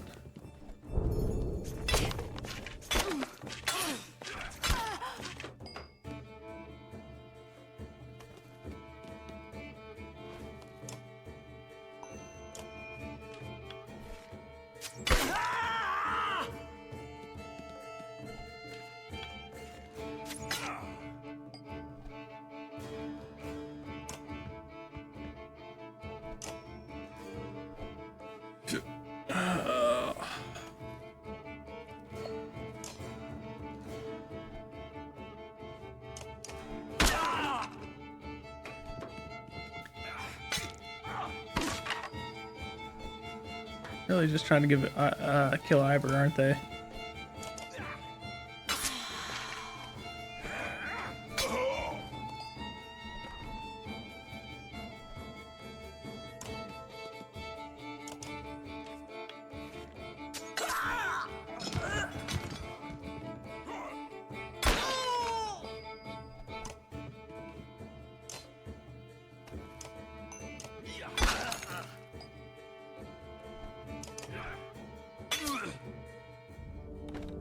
Sure.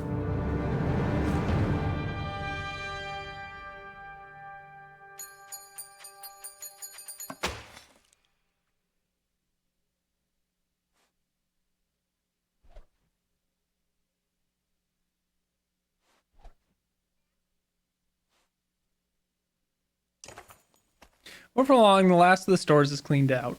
As you're turning to leave, a valuable looking necklace with a deep green stone catches your eye and you decide to keep it for yourself. Onef leads you and his trusted fighters out of the city before more men show up. Bodies and dredge fill the fields in front of Frostfeller. You consider the best way to leave.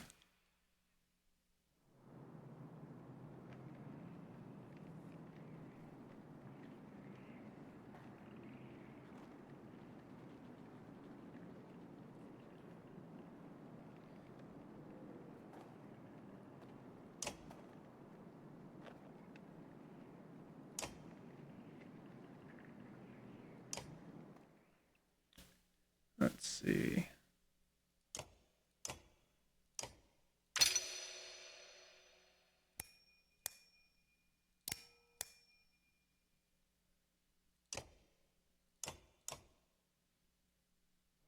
All right. Time to leave. Well, outside the walls, things are a mess. Dredge are everywhere. Fortunately, they're going around the hill on which Frostfeller sits, heading south and show little interest in following you as you cross into the wastes. You're finally free of Frostfeller, but find yourself facing new problems. You hope that whoever Ivor knows at Wormtoe is willing to help.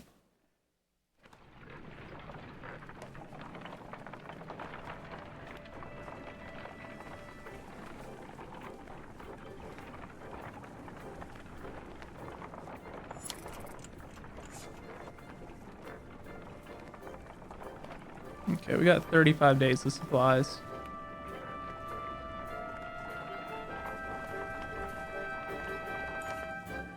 A woman's stifled screams failed to overly concern anyone. It was only a matter of time before the expectant mother gave birth. The caravan is simply excited by its first sign a new life since the trip began.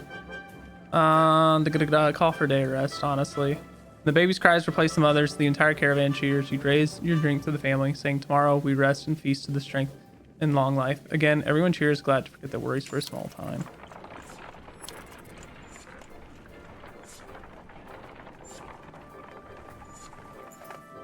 The caravan is buzzing with worry. In the distance, someone spotted a large number of dark figures following you. The Dredge cries woman, but something about it tells you they don't quite look like Dredge. Gods be damned, chokes Onef.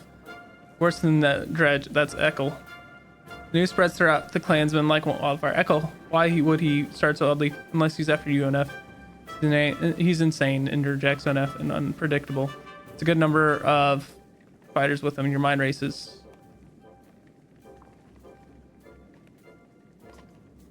Get ready, you shout, turning the wagons to form a wall. With weapons drawn, you wait. Eventually you hear a shout. When Rook, my good friend, we come to parley. He throws his weapon on the ground and approaches alone. Why would I believe you, or do you say, Rook? We were good friends. What happened? You try to kill us. Just go back to the Frostfeller and leave us alone. Ah, Rook, it's your pretty girl. I'm glad nothing happened to her. With the Dredge, I mean. My friend, how could I forget everything you've done for me? Broke into my city, took my words, took my food, and then killed some people so you could take more food. That was a nice touch. Took one of my best men. How are you, Onef? Do they treat you well? Shove it up your ass, Uncle. You came out here to kill. Let's get it over with. Nothing like that. You must think you know me, or people like me. What Onef tell you? I'm crazy? I haven't survived because I'm crazy. I did what I had to make it in Frostfire. The only mistake I made was you. What kind of man are you, Rook? You look like an average man to me. A man worried about his daughter, maybe, just making his way. And look behind you. How many people is that? They follow you, fight for you. Why? What kind of man are you? I protect my kin. It's more than that, isn't it? You think everyone was born to lead, make hard decisions. Who do these people think you are? You save them. You're a hero. Maybe that's more important than who you really are. What's your point, Ekel? I'm your prisoner, Rook. Bind my hands. Frostfeller's done. I can't survive there. Thanks to you, my friends. My good friends. You may not have to cut my throat, but you sentenced us to death. I don't believe that's who you are. This is some kind of apology. You can't trust me, I know that. Take me and my men as prisoners. Ekel looks down at the ground and words come slowly to him. I'm not above begging. Ugh. I'm not taking him as prisoners. I'm not doing it. He did try to kill us. Fuck it. As you reach slowly for an arrow, Elect grabs your wrist and speaks to you quietly. Wait, Dad, we can't do this for people like us. What if our clansmen start to lose hope and you look at it differently? I don't want to feel that way. Don't become someone who isn't mine. That's what you have to do. Do it, please. Fucking Christ, I can't even fucking just leave them.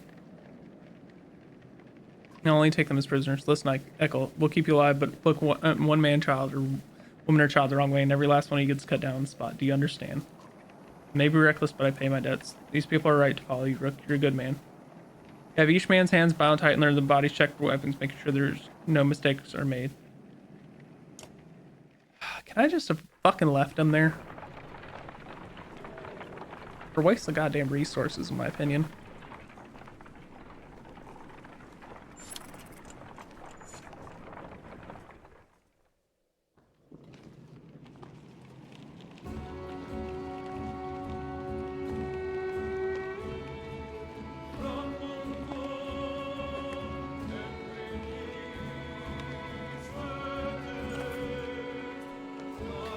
You find a surprising number of people camped out at the Godstone. They've been here for quite a while.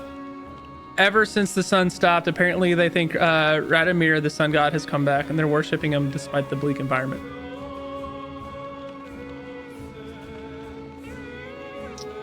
They welcome the caravan, mingling and swapping stories with the others while you rest. They have almost nothing of value to trade, but their leader approaches and offers you to let them join the tribute.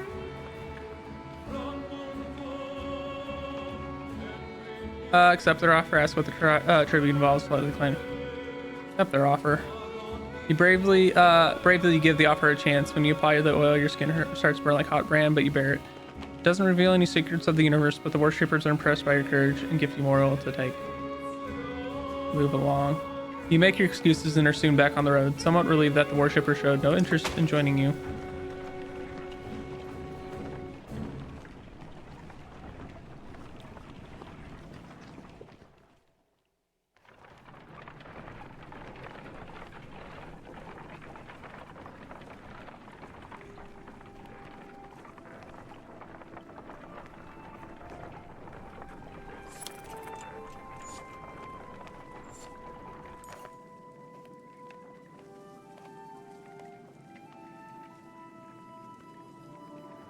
Several people have noticed black vultures circling above the caravan, taking advantage of the light snowfall. They pose no threat, but they are a visible impact on the mood of your clansmen.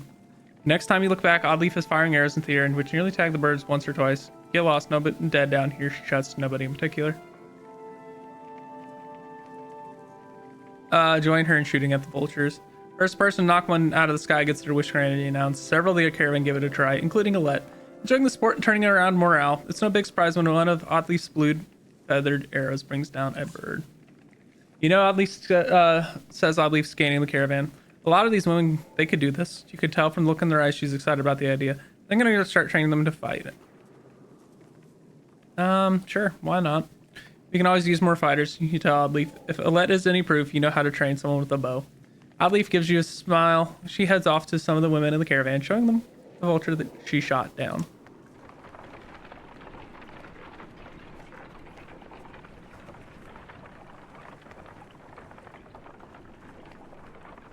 Dun, dun, dun, dun, dun, dun. Ooh, weak morale. Goddamn.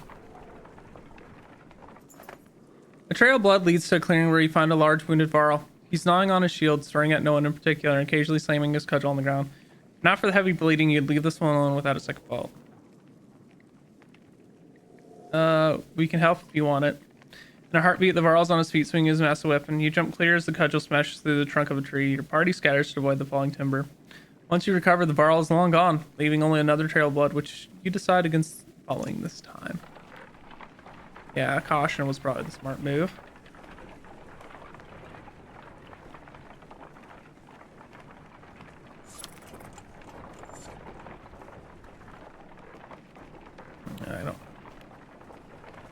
I'm wondering if I should just camp soon. We ain't got dick for morale. Someone's been nicking extra goods from the supplies. Concerned woman tells you. Counted them myself yesterday. No mistake, if this keeps up, we'll be starving before long.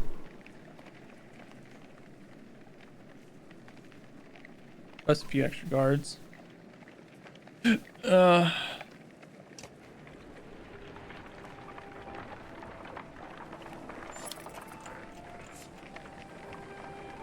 Wormtow was never the kind of place someone would build a town. Fittingly, the Var living here aren't known for welcoming visitors with open arms.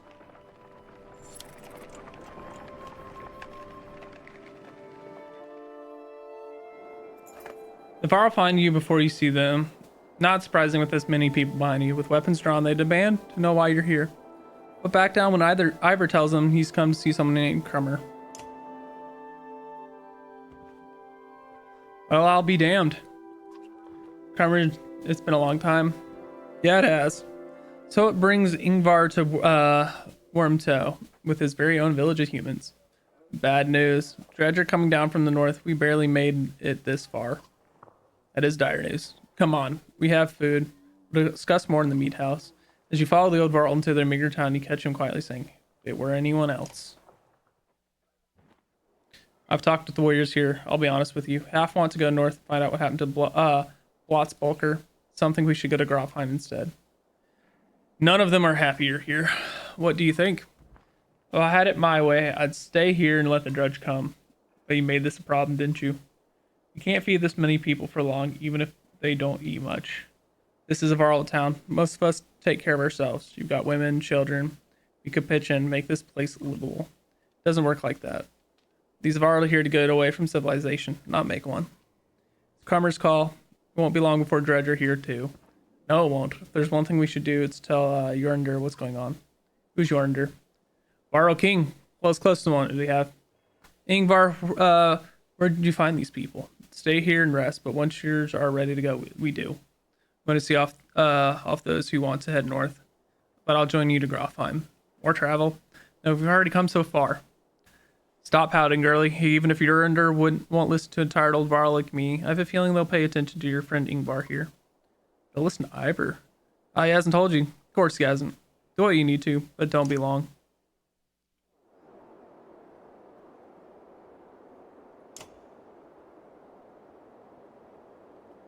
Dun, dun, dun.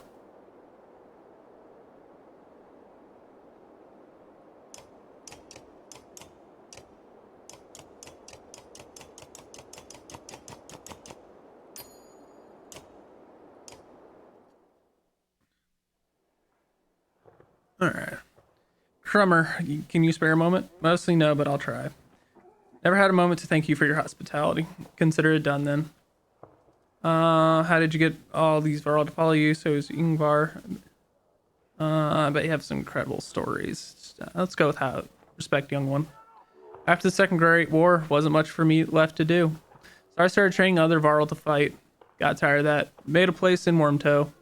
They still come calling, even with no wars to speak of. Seems like that might be changing though, don't it? Any wisdom on fighting Dredge? Depends on how much you know. They're all armor. Tap them hard enough though, and it'll shatter. Line up a row of slag and they'll explode on each other all the way down. You get it in a big brawl, half your time spent setting them up for it. And if you see one bang his axe like a tuning fork, try to kill it quick. Sometimes the slag he's calling won't even show up. Bet you have incredible stories. I might. Or I could be the most boring Varl you ever met. Depends on how much you like killing Dredge. Ask me again someday. Might tell you about the time we filled a dead Yox with whale teeth, and why. So who's Ingvar? Ha! I'm surprised he never told you. I'm just surprised he could stand around being anyone at all. Your friend was one of us long ago. I mean, the Dredge bashing type. It's called Ingvar then. And if you want to know why he changed his name, best ask himself. I'm too old to peddle and gossip. That's I suppose you should.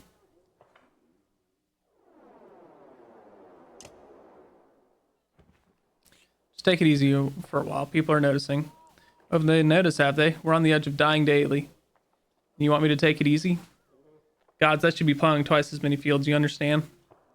Don't get us thrown out of this caravan, Mugen. It's not just for you who suffers, right? So you can get married, have kids? No. Now I'm supposed to settle down too, yeah? What happened to two brothers clam up as you approach? That's right, I've got a kid to take care of. Pull your head, Mugen. Hogan departs, leaving Mogan. Looking awkward. Rook, what brings you around? Just heard yelling, came to check. Come running every time you hear yelling. Must be why you look so tired. Look, it's no secret. I like women, Rook. They like me. They like the scar. Forget it. Listen to all this death. Every night half the caravan cries itself to sleep. Pathetic. Come on, Rook. Be honest. This is good living. Half the world just tilling soil till the keel over. What kind of life is that? We're lucky. You can go your whole life with no goals, no purpose, nothing to fight against but boredom and hunger. Glad for all this. I get what you're saying. Look at it this way. We're fighting to death almost every day, yeah. You can curl up in a little ball of fear. You can go hide in the woods eating nuts and preaching leaves or some nonsense. Or you can enjoy the struggle. Know which one I pick. Anyway, just so you know, I'd never go for a let. Promise you that. Or oddly, all yours. Appreciate it, Mogan. You depart unsure whether your opinion am going to change for the better or worst.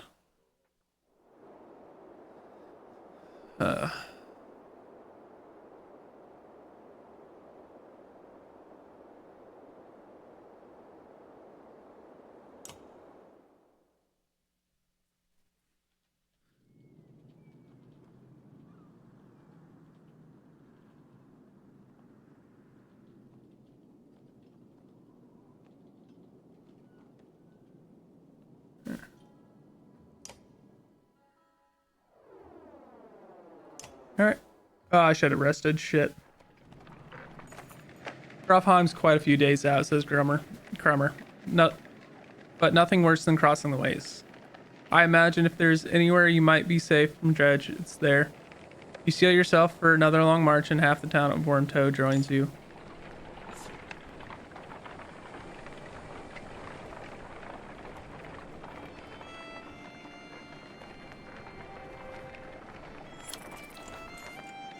Gaunt man and woman approach the caravan, hands held out. Our word friends, the man says, we're poor farmers down our luck. Woman hits and says, we're outlaws, plain and simple. 10 of us and we'll help you unify her some food. For some food up front. Join us, but you'll be watched. The two quickly shuffle to supply wagons. 8 more bandits emerge from the wilderness. They gorge themselves on salted fish and cheese. Take time to thank everyone after eating. They politely keep to themselves.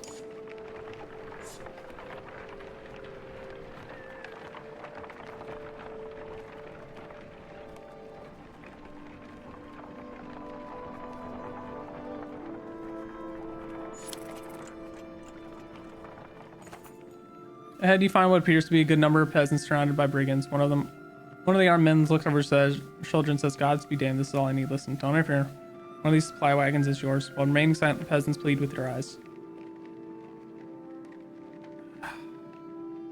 What's going on here? Nothing concerning you, he replies, and before you start telling me otherwise. These are my clansmen. They thought they could run off with every scrap of food in the village. And all I want you to move on and to take, fuck it.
Bing, bing, da, bing, bing, bing. Damn, you're shooting oddly? That's a rude fucking behavior.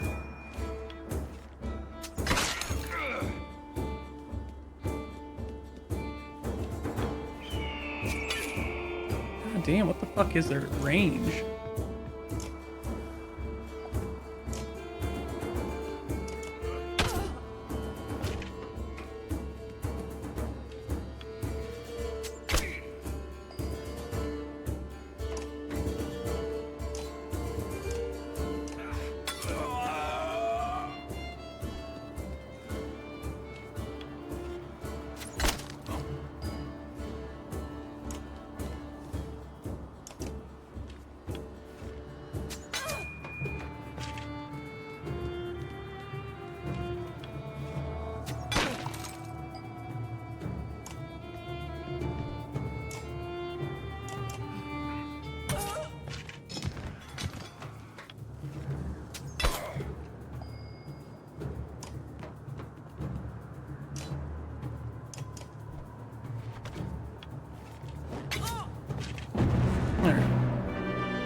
Huzzah.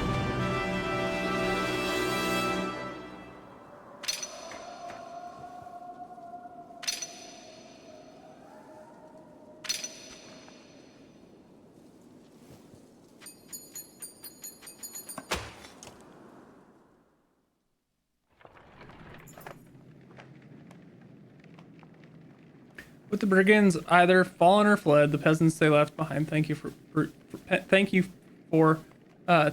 profusely. It is what he said until you took the food and left. May the gods have mercy on me. I'd let them die. They hesitantly joined your caravan.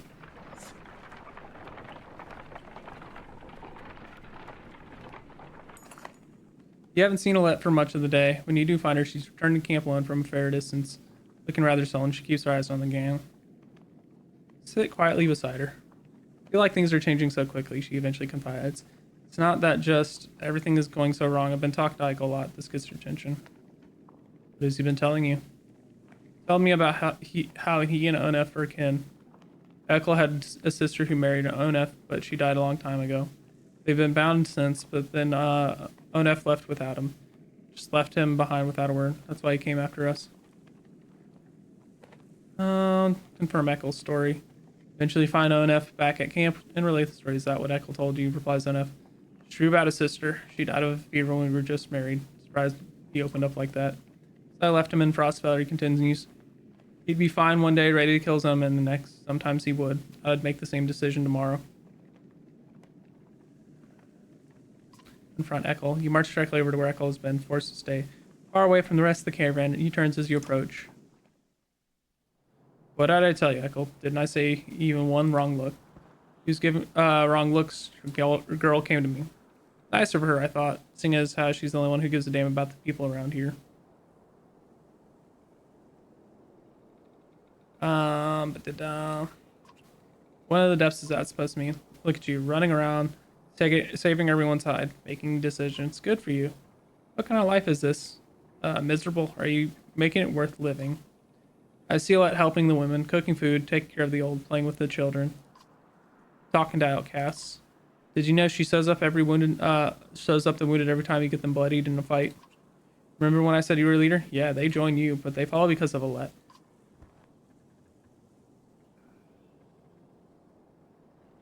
I know my daughter. I get it. You think I'm calling you a poor father? No. All I'm saying is that don't ask her to change for who she is. These people need one of her, not two of you.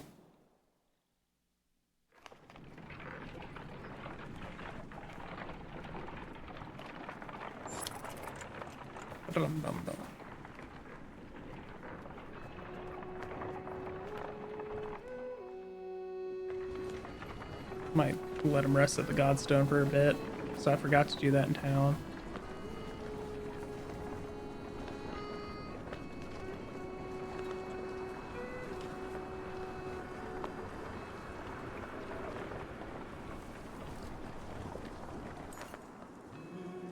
Godstone of Merrick looms into view. Upon it carved a great ocean beast. Jagged stones jut out of the snow like shark fins. It's hard to imagine the Nordfelling waste being filled with water at one time. But Godstone stands as a reminder of the vast lake it used to look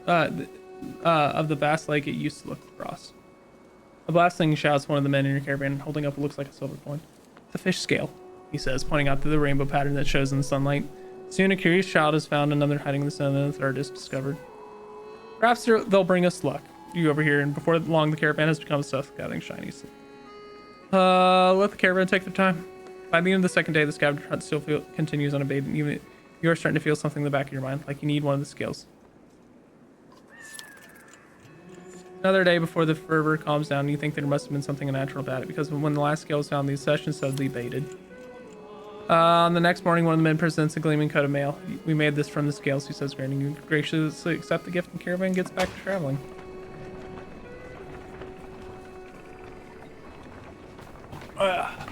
Foolish.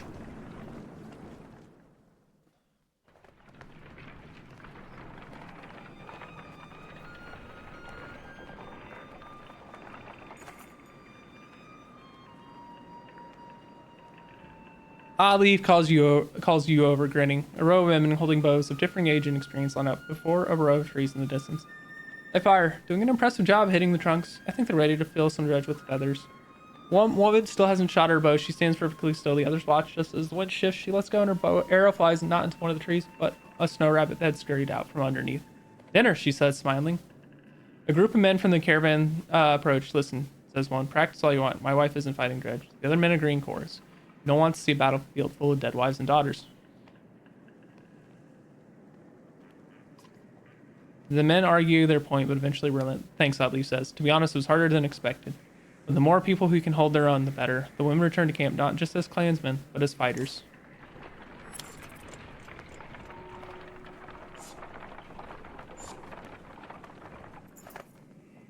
An old man sits astride an overgrown portion of the trail. Lost, he asks. He adjusts the leather strap on his head and says, "No. Are you?" He jumps up, shuffles toward the caravan, his tattered clothes revealing no weapons. "Well, I've seen better," the old man says, peering into the supply wagons, "but I'll join you." He stands next to a fighter, throws his beard over his shoulder and puffs out his chest. The fighter grins and the stranger exhales, asking, "What are you waiting for? Lead the way." "Who are you? What are you doing?" "Call me Unnar, or anything else you like," he says. An old man goes where he pleases, doesn't he? His stern look is more comical than intimidating, but you stop looking for. "You're welcome to join if you keep pace." "Keep pace?" The old man puffs through his mustache. "No fleeter than old Unnar. And husbands, mind your wives. I'm cursed with the golden tongue, not silver." Caravan enjoys a good laugh as they start moving once again.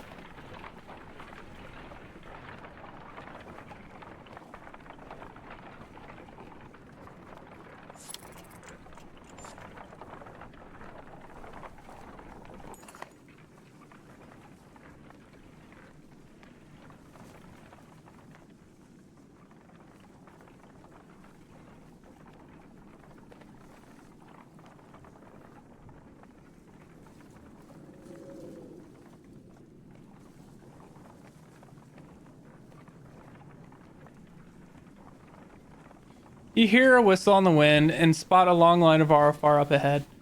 Heading toward you, behind them is a swarm of dredge and a trail of bodies leading off into the distance. "Get down there," barks Cromer.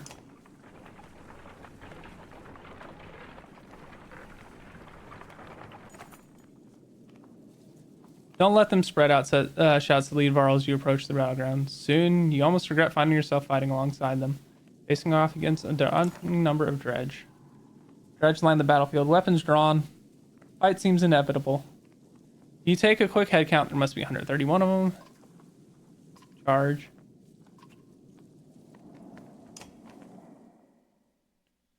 Hey, Basalt.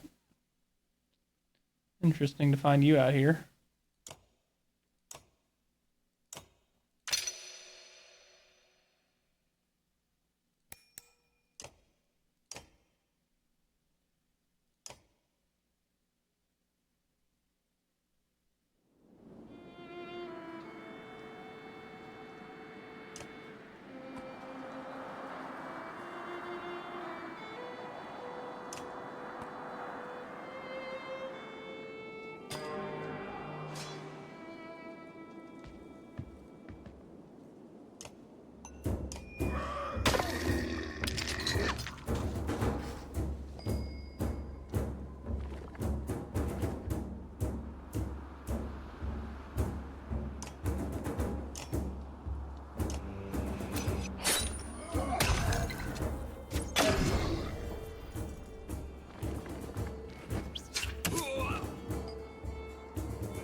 That's rude.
Ah, fuck. Mouse slightly moved where I was moving to.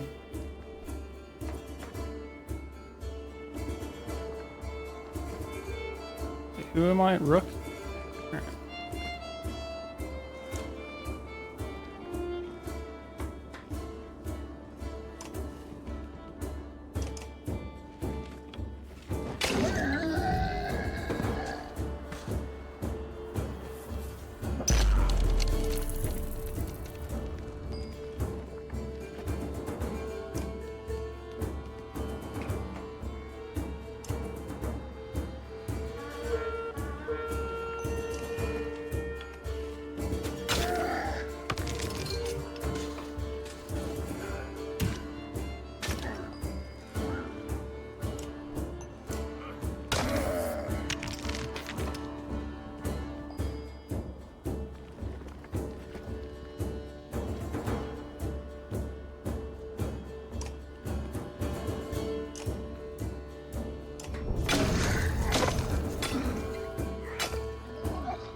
Ooh, that's not ideal.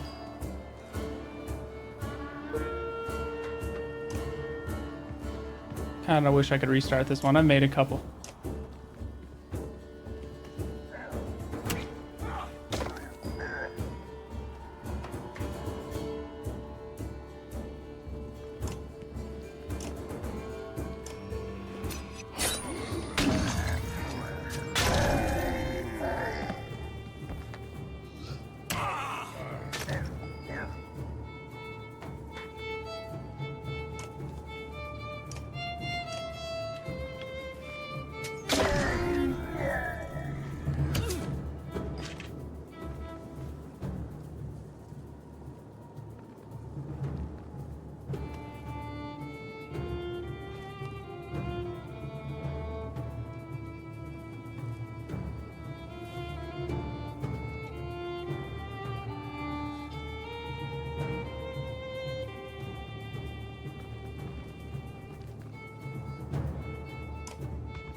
I've made a couple big fucking combat errors in this fucking round of shit.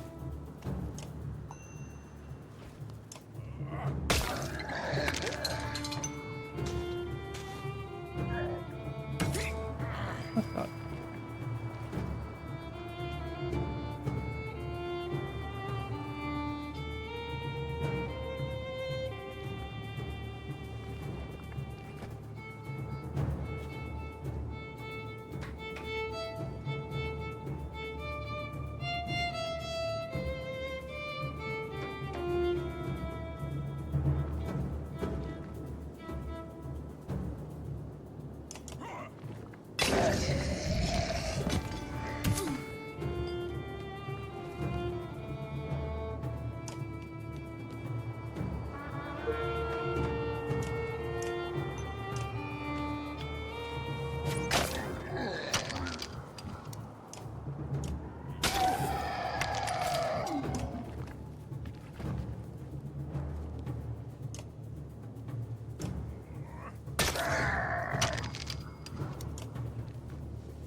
Fuck, that's not ideal.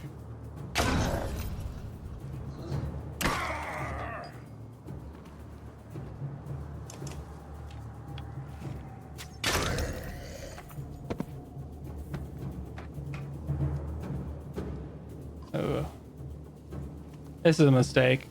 Like, I've been getting my ass beat.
This guy with the shit ton of armor is a fucking problem.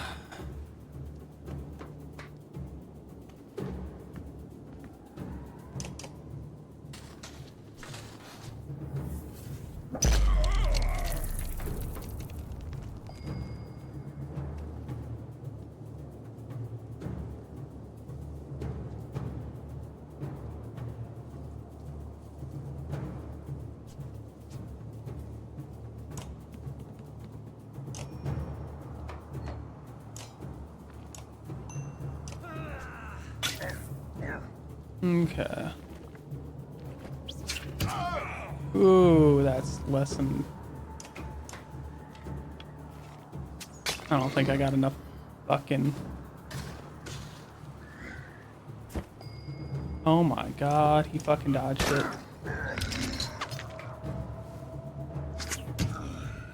Oh, that sucks.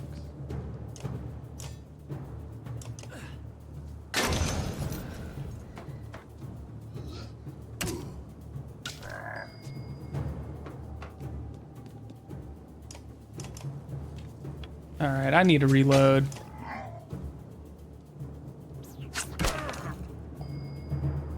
Can I... Is it possible to just restart this battle?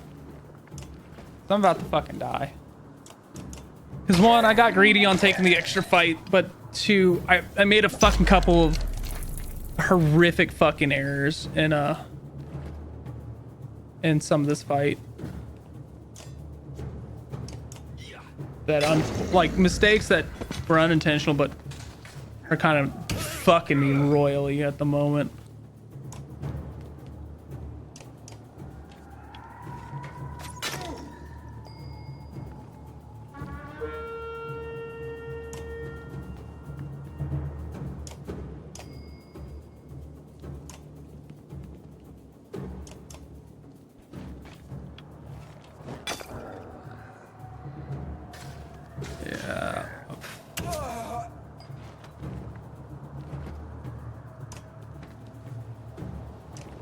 Yeah.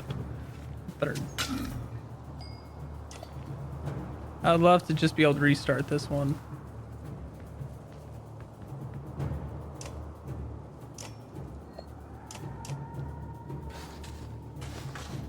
Yeah, 'cause he's just getting free reign to fucking do whatever.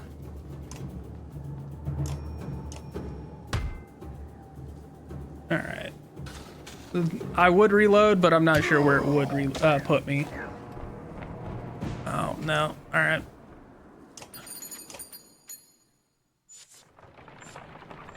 Alright, try it again.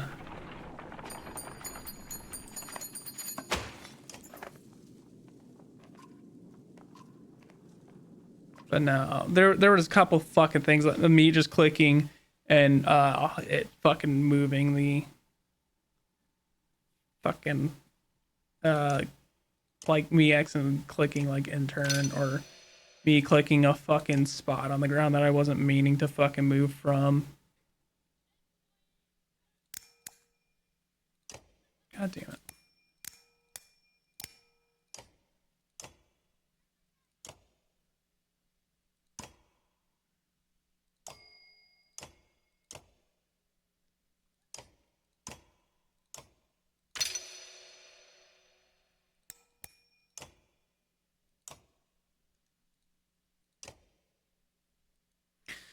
right.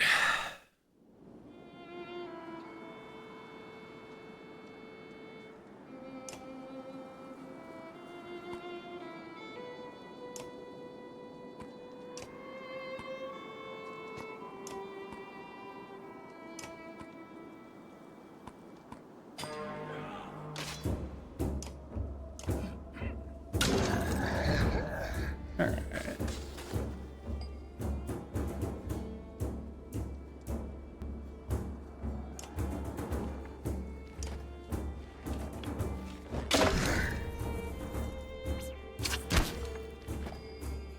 Oh, fuck me. Jesus. No, I'm restarting. She's gonna die down here. I gotta run that back. I forgot she was fucking down there. I can't let that one slide. Like, that's just gonna be a fucking nightmare.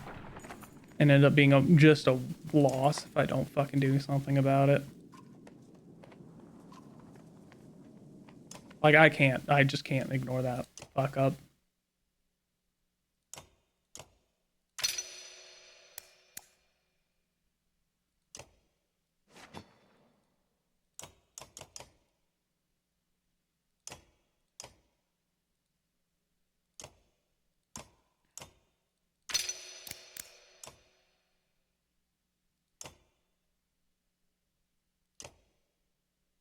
Alright, let's stop making fucking stupid ass errors.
Can we not? Okay, I was about to say.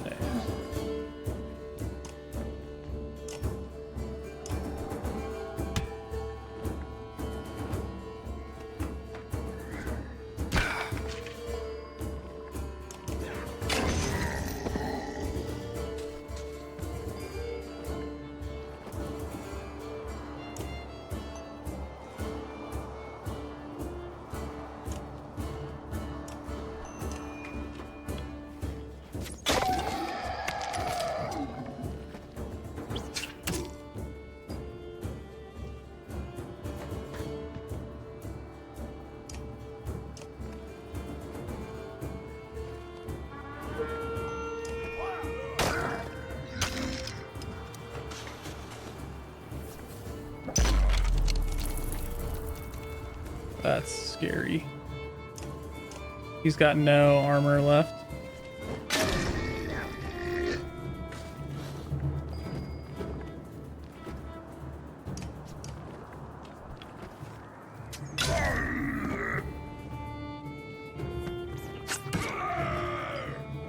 And now he's useless. Cool.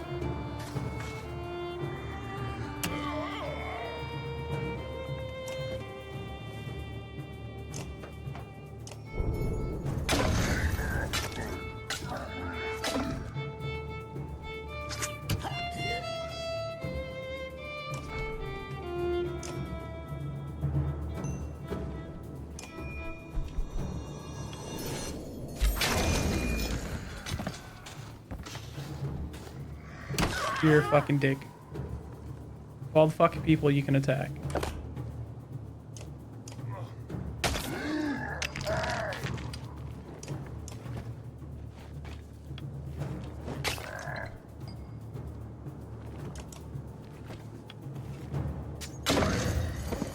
Alright, try again.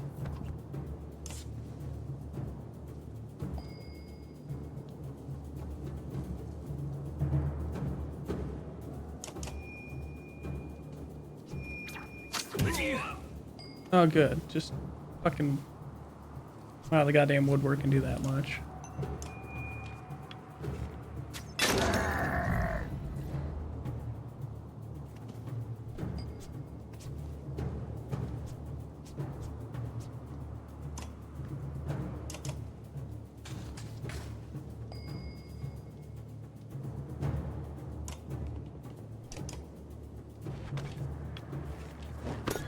Fuck.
Of course she goes down.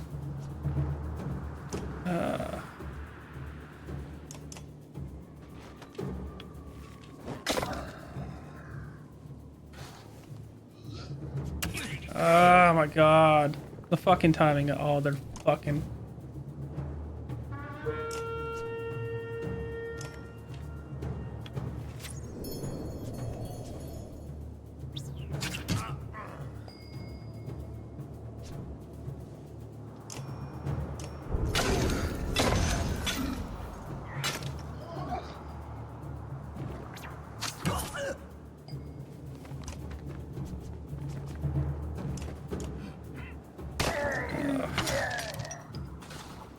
On fucking easy difficulty. Why am I getting my shit rocked so hard?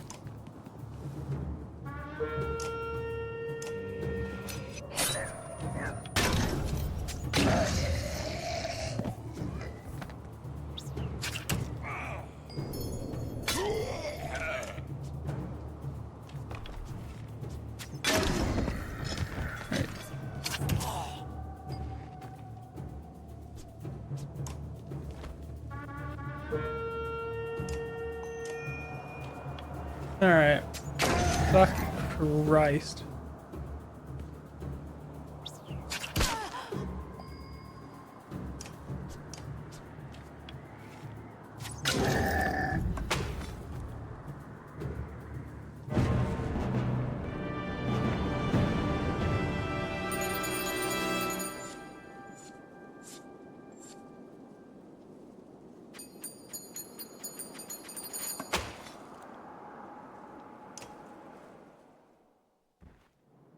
Isn't this a damn curiosity? This is the second time I've been sent to find a Varl who's heading my direction with humans in tow. What are Dredge doing up?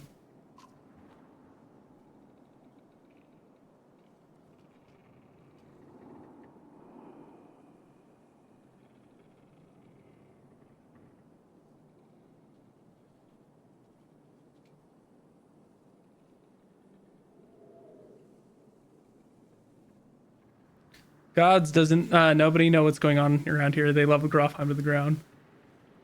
We've been losing ground for days. Jorunder's in Einartoft now. They sent me to gather Crummer and the rest from Wormtoe when we ran across this bunch of slag, and there's a lot more where that came from. Is this all the Varl he got, Crummer? What have you been doing? Eating each other? Minnie went to Blotzbalker. Are you telling me Grofheim is completely gone? And Wagnir's dead. I'm not acknowledging it's Noodle, but yes. And Wagnir's dead. Slag on her heels. The Varl you sent off north are probably dead.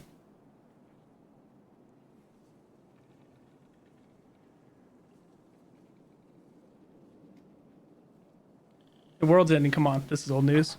We're gathering in Einartoft. That's where we need to go right now. Wait. Fasalt takes a long moment to look out over the caravan of men, women, and children behind you.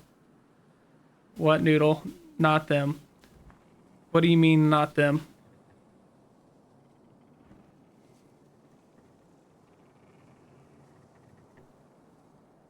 God damn it, I can't time you out because if I do, that means your mod privileges go away. You fucking dick fuck. Yeah, I know.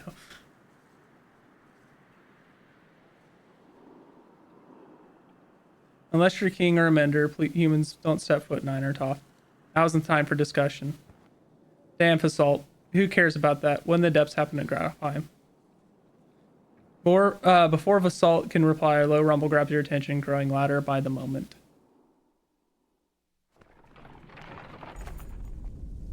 Even though it's beyond sight, all eyes turn in Grofheim's direction as the rumbling becomes deafening, transforming quickly into crackling and splintering. It's coming closer.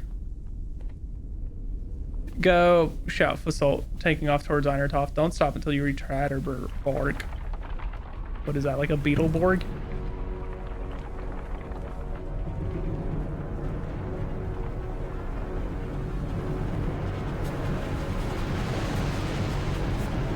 Oh my god. The fucking mountain cracked. Holy shit. Get you some grub there, yums. I'm probably gonna reach the end of this chapter and then probably switch to playing some drums for a hot minute.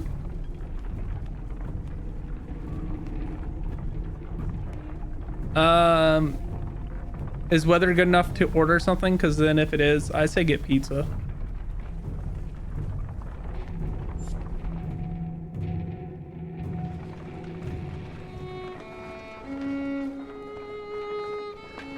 Probably go out to get it. Yar.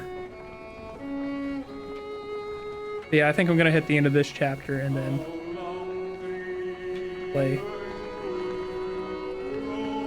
some Clone Hero because brain's about to not braining, which is halfway. Why you haven't gone. After 3 terrifying days of tremors, you reach the Godstone of Hatterborg, which is teeming with Varl who want to know what is happening. Others busily mend makeshift defenses set around the Godstone of Hatterborg.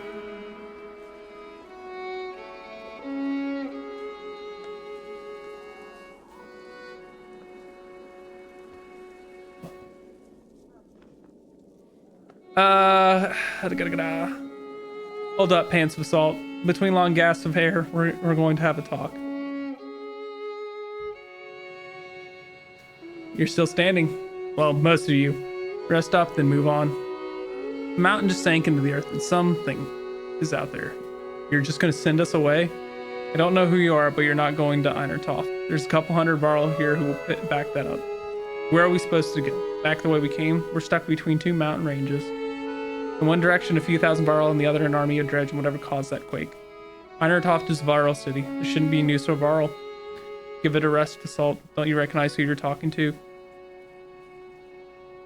Surprise suddenly flashes across Assault's face. The other Varl are starting to come closer now. You hear Ingvar being whispered between them. I think this might be the one person you want to let into Einertoft. The humans come with me. All of them. Assault glances between Ivor and Cromer before stalking away, pushing past the mob of curious onlookers. Ivor, who the fuck are you? Some other time, Rook. You spend the rest of the day recovering. Varl come and go in packs, and most of the chatter is about the quake that just sank mountains into the earth, or the dredge that are still on their way. You hear rumors that a massive chasm opened where the earth split. Inspect the Godstone. The little you know about Hatter Borg is that he was a disciple of the Loom Mother, learned to create under her guidance. He created a few beasts, but soon became bored with simple animals and began combining man and beast, ending up with Varl. That's the myth, anyway. One thing is certain: each Varl alive today was created by Hatter Borg, and now the god is dead. The Varl here now are the ones that will ever exist, last that will ever exist. A profound sadness watches over you. Cromer is already here. It is good to pay respects, he says, and you both stand there in silence. Give this to Ingvar, he says, turning to leave. It was once his, and that stubborn ass refuses to take it back. Cromer hands you a massive studded belt. Suddenly, there's a lot of activity. Word comes from below to retreat to the next village over. You soon see why. A black shadow is sweeping down the valley from the direction of Grofheim, where the quake, or whatever it caused, had obliterated the mountainside. On closer inspection, it's a veritable ocean of dredge, more than you imagined possible. In their midst is towering giant of a dredge, blood red from head to toe. You gather your things in short order and join the good many Varl, leaving the Godstone behind.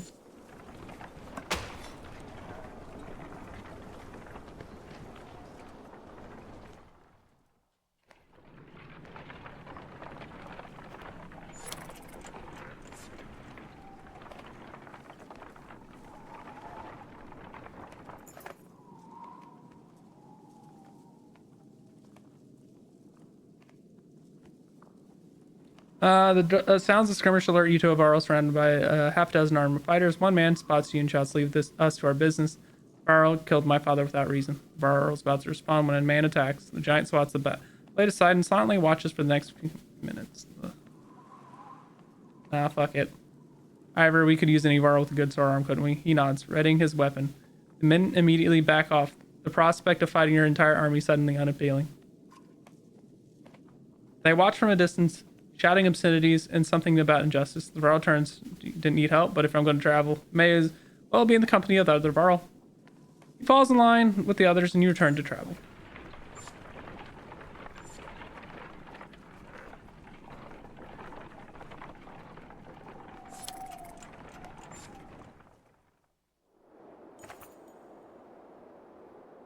Ivor tells you we can't stay here long. It will take 3 days straight days to cross Burrow Pass. So stock up. There's no stopping once we leave. He takes off to speak with the other Varl about setting up defenses. Dad, says Alette, appearing at your side. I liked old Ivor. Somewhere in the back of your mind, you feel the same way. You focus on preparations instead, realizing that you may be one of the first humans about to set foot in Einertoft.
Let's see. Is there anyone else I actually want to level?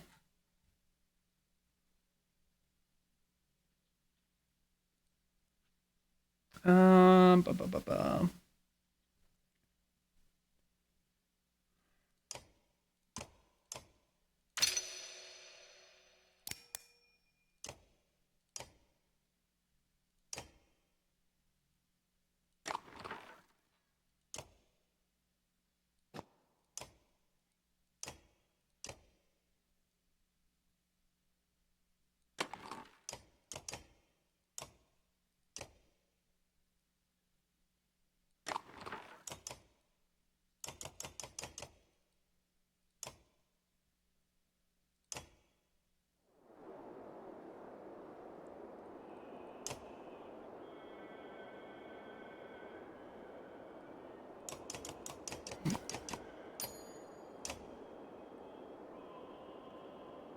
Alright. And on we go.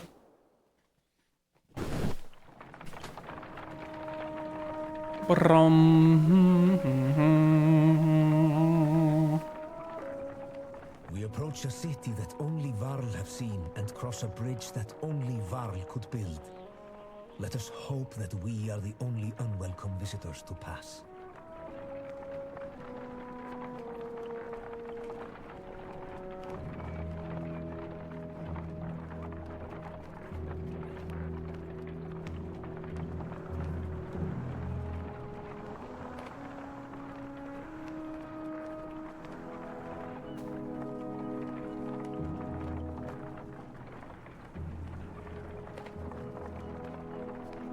Oh my god, we're actually gonna make it to Einertoft without any problems.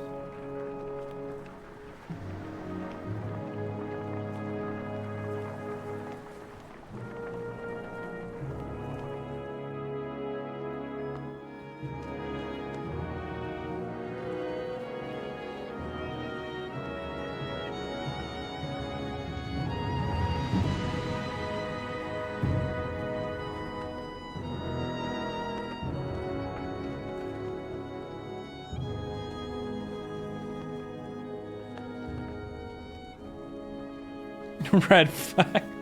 What? Guys, we're in the city of the Varl. Oh my god. Oh, the banner. I was like, what do you mean red flag? Gotcha. All these warriors. Now the great war is upon us. It is the third time I've seen such a thing. There are far fewer of us now than there once was. Kremer heads up the stairs to the Great Hall and returns shortly after speaking to some Varl. What did they tell you? By all accounts, the judge are coming here. Looks like they planned in the Varl for good this time. This place will become a killing field soon. They say the Prince of Men is here. They've got a mender too. Prince Luden is here from Arborang.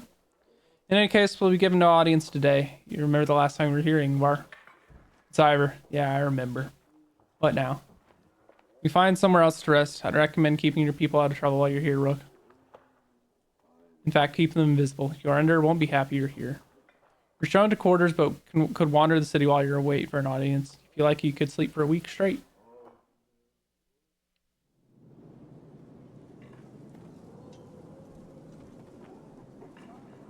Well, I ain't got any fucking renown to go to the store. Got a heroes. Can I sell any of the fucking... No. Alright. Alright. I guess we'll just hit the rest button and wait until we get our... As you settle in, you receive word to come to the Great Hall the next morning. I suggest not speaking unless undressed, and even then keep it short. In your dreams that night, you see Varl kings fighting with dredge lords. An ominous feeling lingers as you prepare to enter the Great Hall.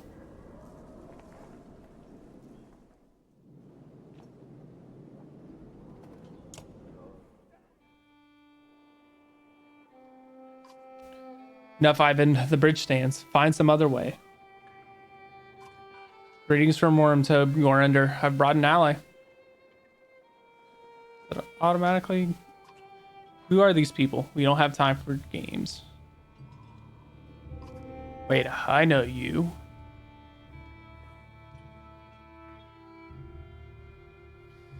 Ingvar among us again. Is this what the end of the world looks like? Oh, fuck. Yorender steps down from his throne to get a closer look. In the light, you spy deep wounds on the Varl King. Is my last option. You look like death, Yorender. The Sunder came through the Grofheim. All of them, or we would still be here. 3,000 Varl remain. Belor has been following us since Grofheim. This is what he does. What will you do? Remain. There's no better place for us than here. We make our stand in Einertoft.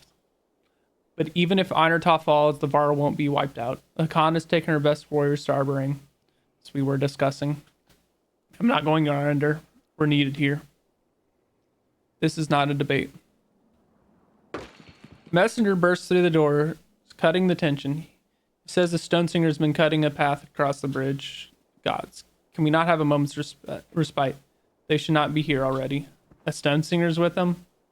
Let me bring down the bridge, as I said. It will buy us. I said the bridge stands, Mender. I say it again. You and the Prince of Men and the whole Mender Council were they here?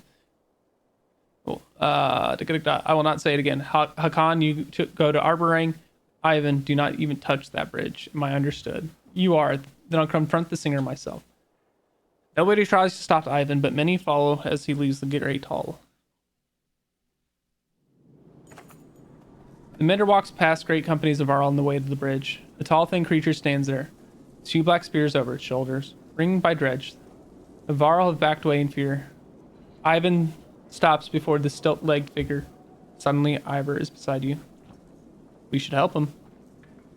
Expect Ivor to refuse, but his eyes lock with you. Listen to me, Rook. We'll probably die here until everyone else who steps on that bridge. Get your daughter. Are you prepared for that? You're not doing this alone. I won't stop you, says Ivor. Fight like it's your last, and you're not sure what to expect. But you draw your axe and soon find yourself standing behind Ivan on the bridge, wondering if you made the right decision.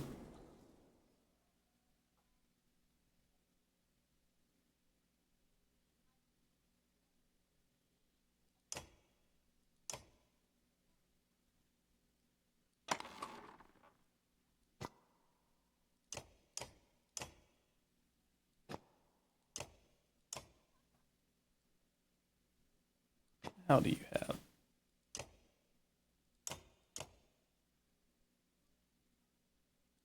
The fuck does she have?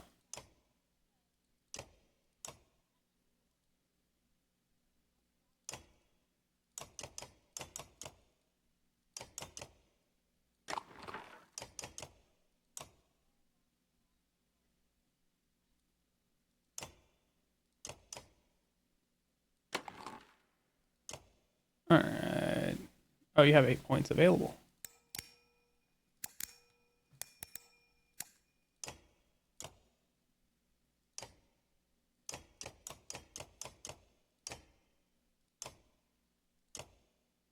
Alright.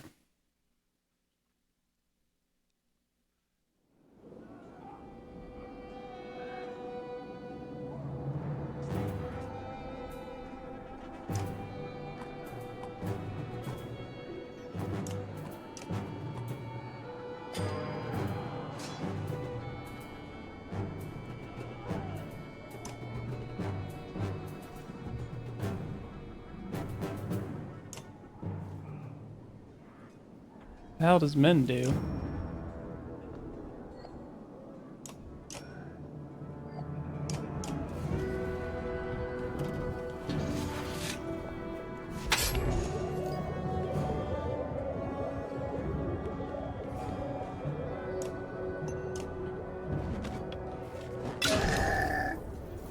He's weeble wobbling his staff over there.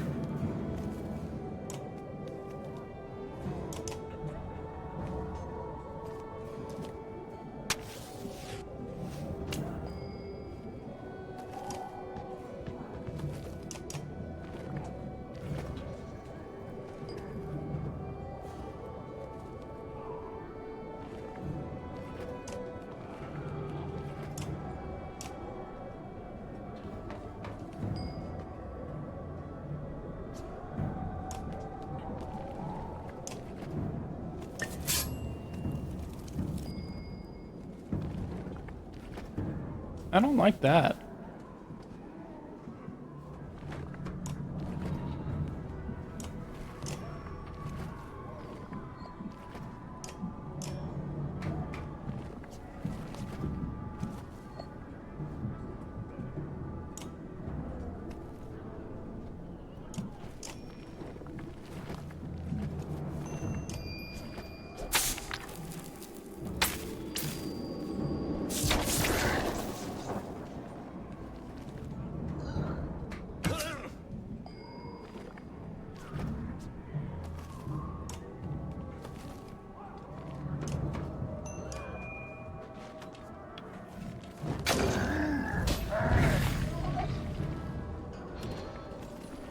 All right.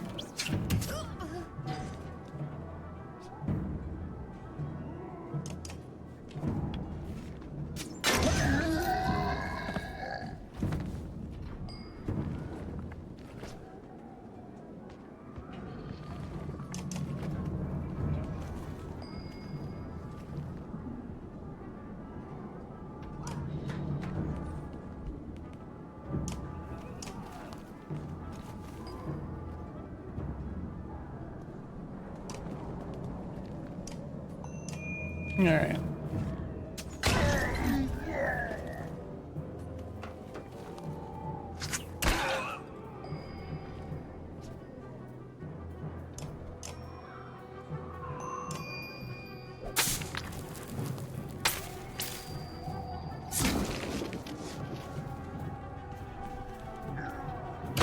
Oh, Ivan, you're probably getting your ass rocked then.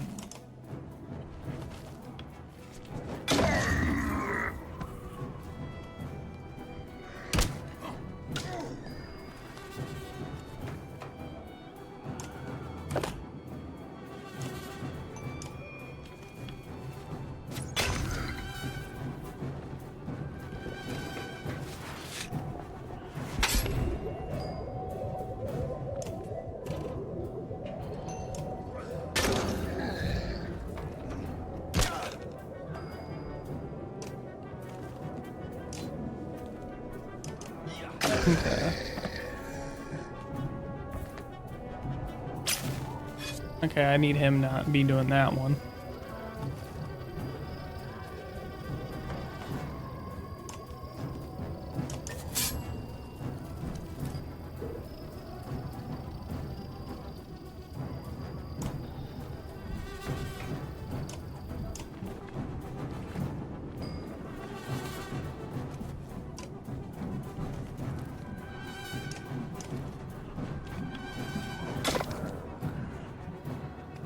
Oh no, he summoned one.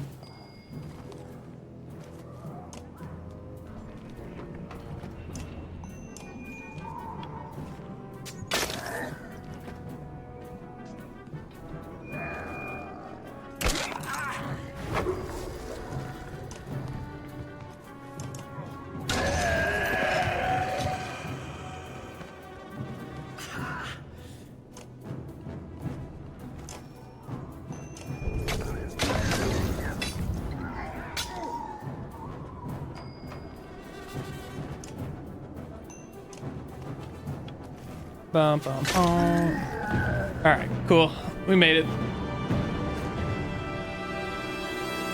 No.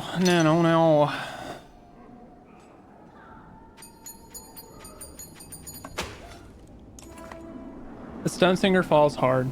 A howl like a hurricane sweeps across the bridge. The dredge part like a black sea. From their depths steps a crimson behemoth. And a wave of sheer terror hits you like you've never felt before. Bellower. Get out of here, Mender, Ivor hisses and run. Your legs move, almost with a will of their own. Though you can't pull yourself away from watching what happens next.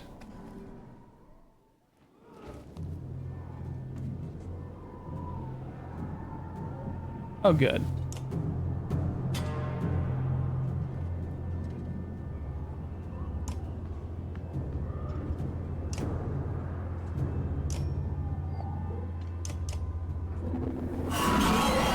Oh, good. Good.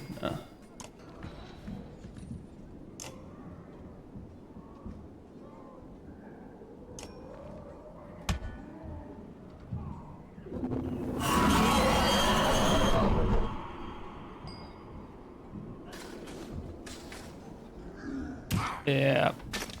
It's a fight you're meant to lose.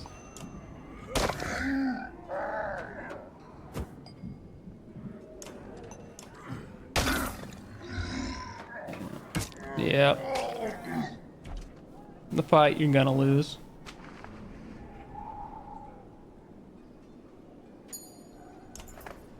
Ivor wreathes in agony, his arm torn clean off by Bellower's onslaught. The Sunder raises his weapon for the killing blow.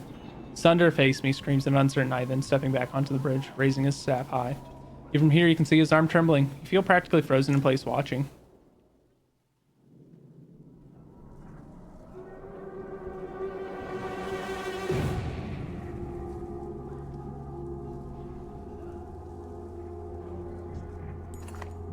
Ivan recoils in terror from the massive serpent that has appeared in the distance, and even Bellador backs away. It leans in close to inspect the two armies, licks its great tongue, then indifferently lurches over the mountainside and out of sight.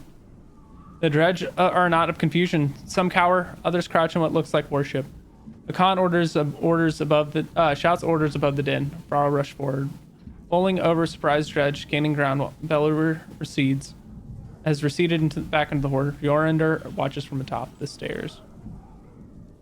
Hurry, says Ivan, suddenly pulling out your arm, snapping out of the moment. You rush to Ivor, laying on the ground amidst the fighting, still breathing despite a missing arm, and drag him back into the city.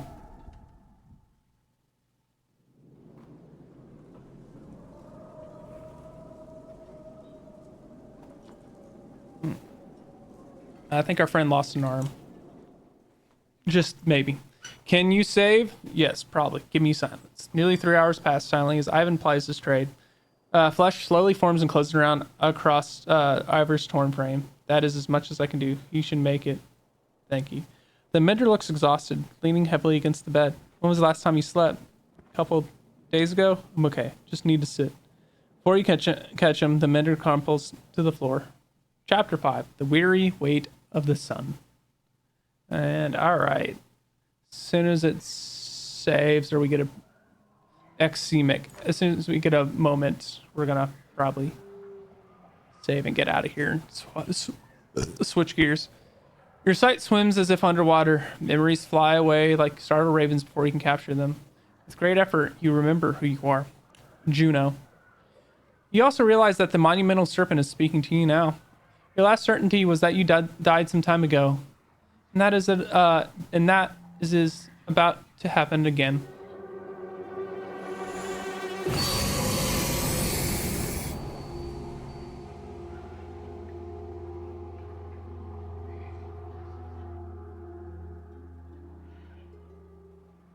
Frustrating.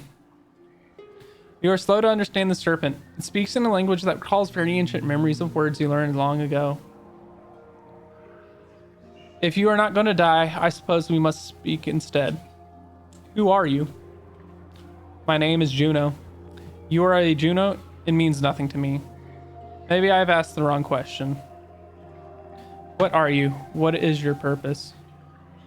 I am a mender.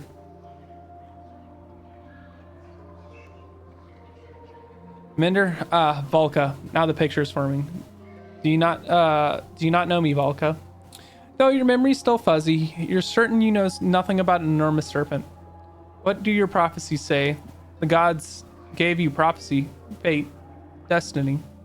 Is an arrow child coming to slay me with a magic sword? Or are there no stars in the sky foretelling this disaster? Truly, do you truly not know? The gods are dead. Dead? How is that? Are you a god? No. The gods are silent, and before me stands one who knows not what they have done. Listen carefully now, for I will give you a prophecy. I am the end, you understand? This world and this tapestry I would devour. It is my purpose, but I cannot. Instead, now comes a wall of night to consume your pitiful world. Wall of night? The dredge? Dredge, stonemen marching across the long bridge? No. It is darkness. The egg white that has turned black. I am meant to devour the tapestry itself, not idly witness in dusk smother this rock. I am incomplete, a worm crawling through a dung field. Because of you. Or who are you to take my destiny? What are you? Return what is mine.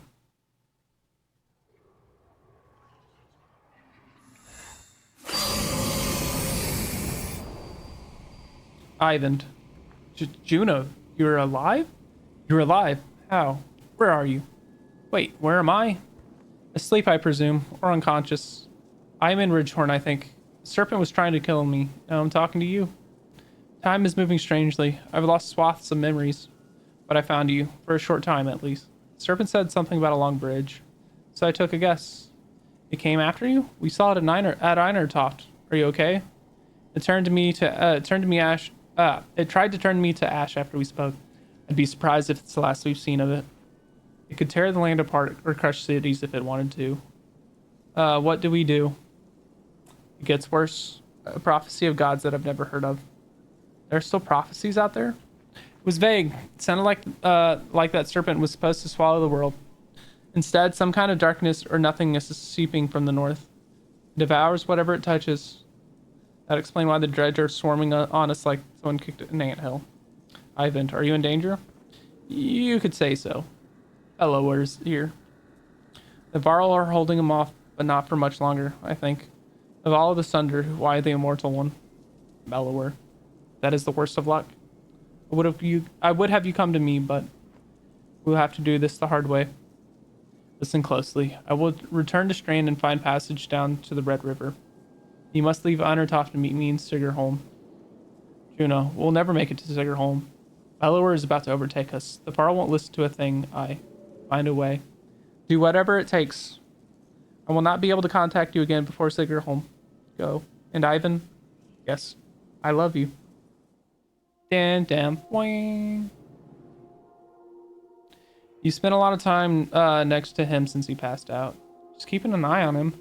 It's not like that, Dad. You saved Ivor. He might save the rest of us. Can he hear us? He just moved. How long was I? We're out for a couple days. How do you feel? Juno, she's alive. I need to meet her at Sigurholm. Hold on, slow down. Who's Juno? She's my mentor on the Mender Council. She contacted me. Contacted you how? She's not like most Menders. What happened here since I passed out? The Varl holding the dredge back, just barely. Bellower has disappeared. Ivor is still out of it. Yorander sent Hakan, Luden, and a couple hundred Varl away to Arborang. Don't know how long we'll be able to hold out here. Rook, I need your help. Take me to Sigurholm. Juno's going to meet us there. Sigurholm? That's going to be a week away at least. And just abandon Einertoff? Maybe. Or no, I could destroy that godforsaken bridge myself. That would delay the immediate threat, but Yorander would never agree to it. I need to understand a few things, Ivan. Why won't the Varl King destroy the bridge? I can't completely understand it myself. Last time I mentioned it, he made his mind very clear. He'll let the city and the rest of the world fall before that damn bridge. How would you collapse that yourself? Not by myself. I could blast it apart, but this bridge wasn't made to fall. It'll take time and concentration. That's why I need your help. The Varl will try to stop me. It could mean holding off both the dredge and the Varl. What do we do about Bellower? I can't stop him, but I believe Juno can. That's why we need to go. We could just leave and let the Varl die to give us a head start. It's not my first choice. I've done everything I can on my own. What's going on around here? That serpent, Bellower? Look, I know things are... it's a long story. How well do you know history? We're from a very small town in the woods. I'll keep it short. You know how men and Varl were made. The Loom Mother, the other gods. In the First Great War, the armies of men and Varl hated each other. They fought bitterly for land and dominance. Then one of the gods created the dredge, and they were such a threat that unless men and Varl set aside their differences, they threatened to wipe out both races. So they did. They ended the war, pushed the dredge into the north, and formed an alliance that has held ever since. The Second Great War began generations later. The dredge rallied their forces, defeated the Varl who watched the borders, and laid waste to unsuspecting settlements throughout the world. They were led by Sunder, a powerful dredge warlords and weavers like Bellower. He was there in the Second Great War. Humanity on the brink of extinction, when the inner circle of the Menders went forth, finally sent the Sunder and the dredge deep in the underground. For the most part, the dredge haven't tried to return since. Well, until now. Those Menders were called Valka. Juno wasn't there herself, but she's from their bloodline. So another great war has begun. If I didn't think the world was ending, it would be incredible. Ancient history is playing out before us. What about the serpent? There's another story. There's nothing in the Mender's libraries about that thing. It must have something to do with the dredge returning. That seems likely. Consider your options. I need time to think about this. I understand. Be quick, Rook. There has to be some way. I can't believe the Varl would be so stubborn. Speak to yourself. He's in the Great Hall. Maybe you'll have more luck. Or maybe he'll put your head on a spike. Rook, I hate to put this all on your shoulders, but I've got few friends here. Come to a decision quickly. Either way, we can't stay. We have to make it to Sigurholm. Juno will know what to do. Alright, so. Alright, save. I believe it auto saves. The 81, yeah. Alright, we got the auto save. Yeet. Wait. I'm curious. Okay, no, I was curious. Alright, so we got the auto save.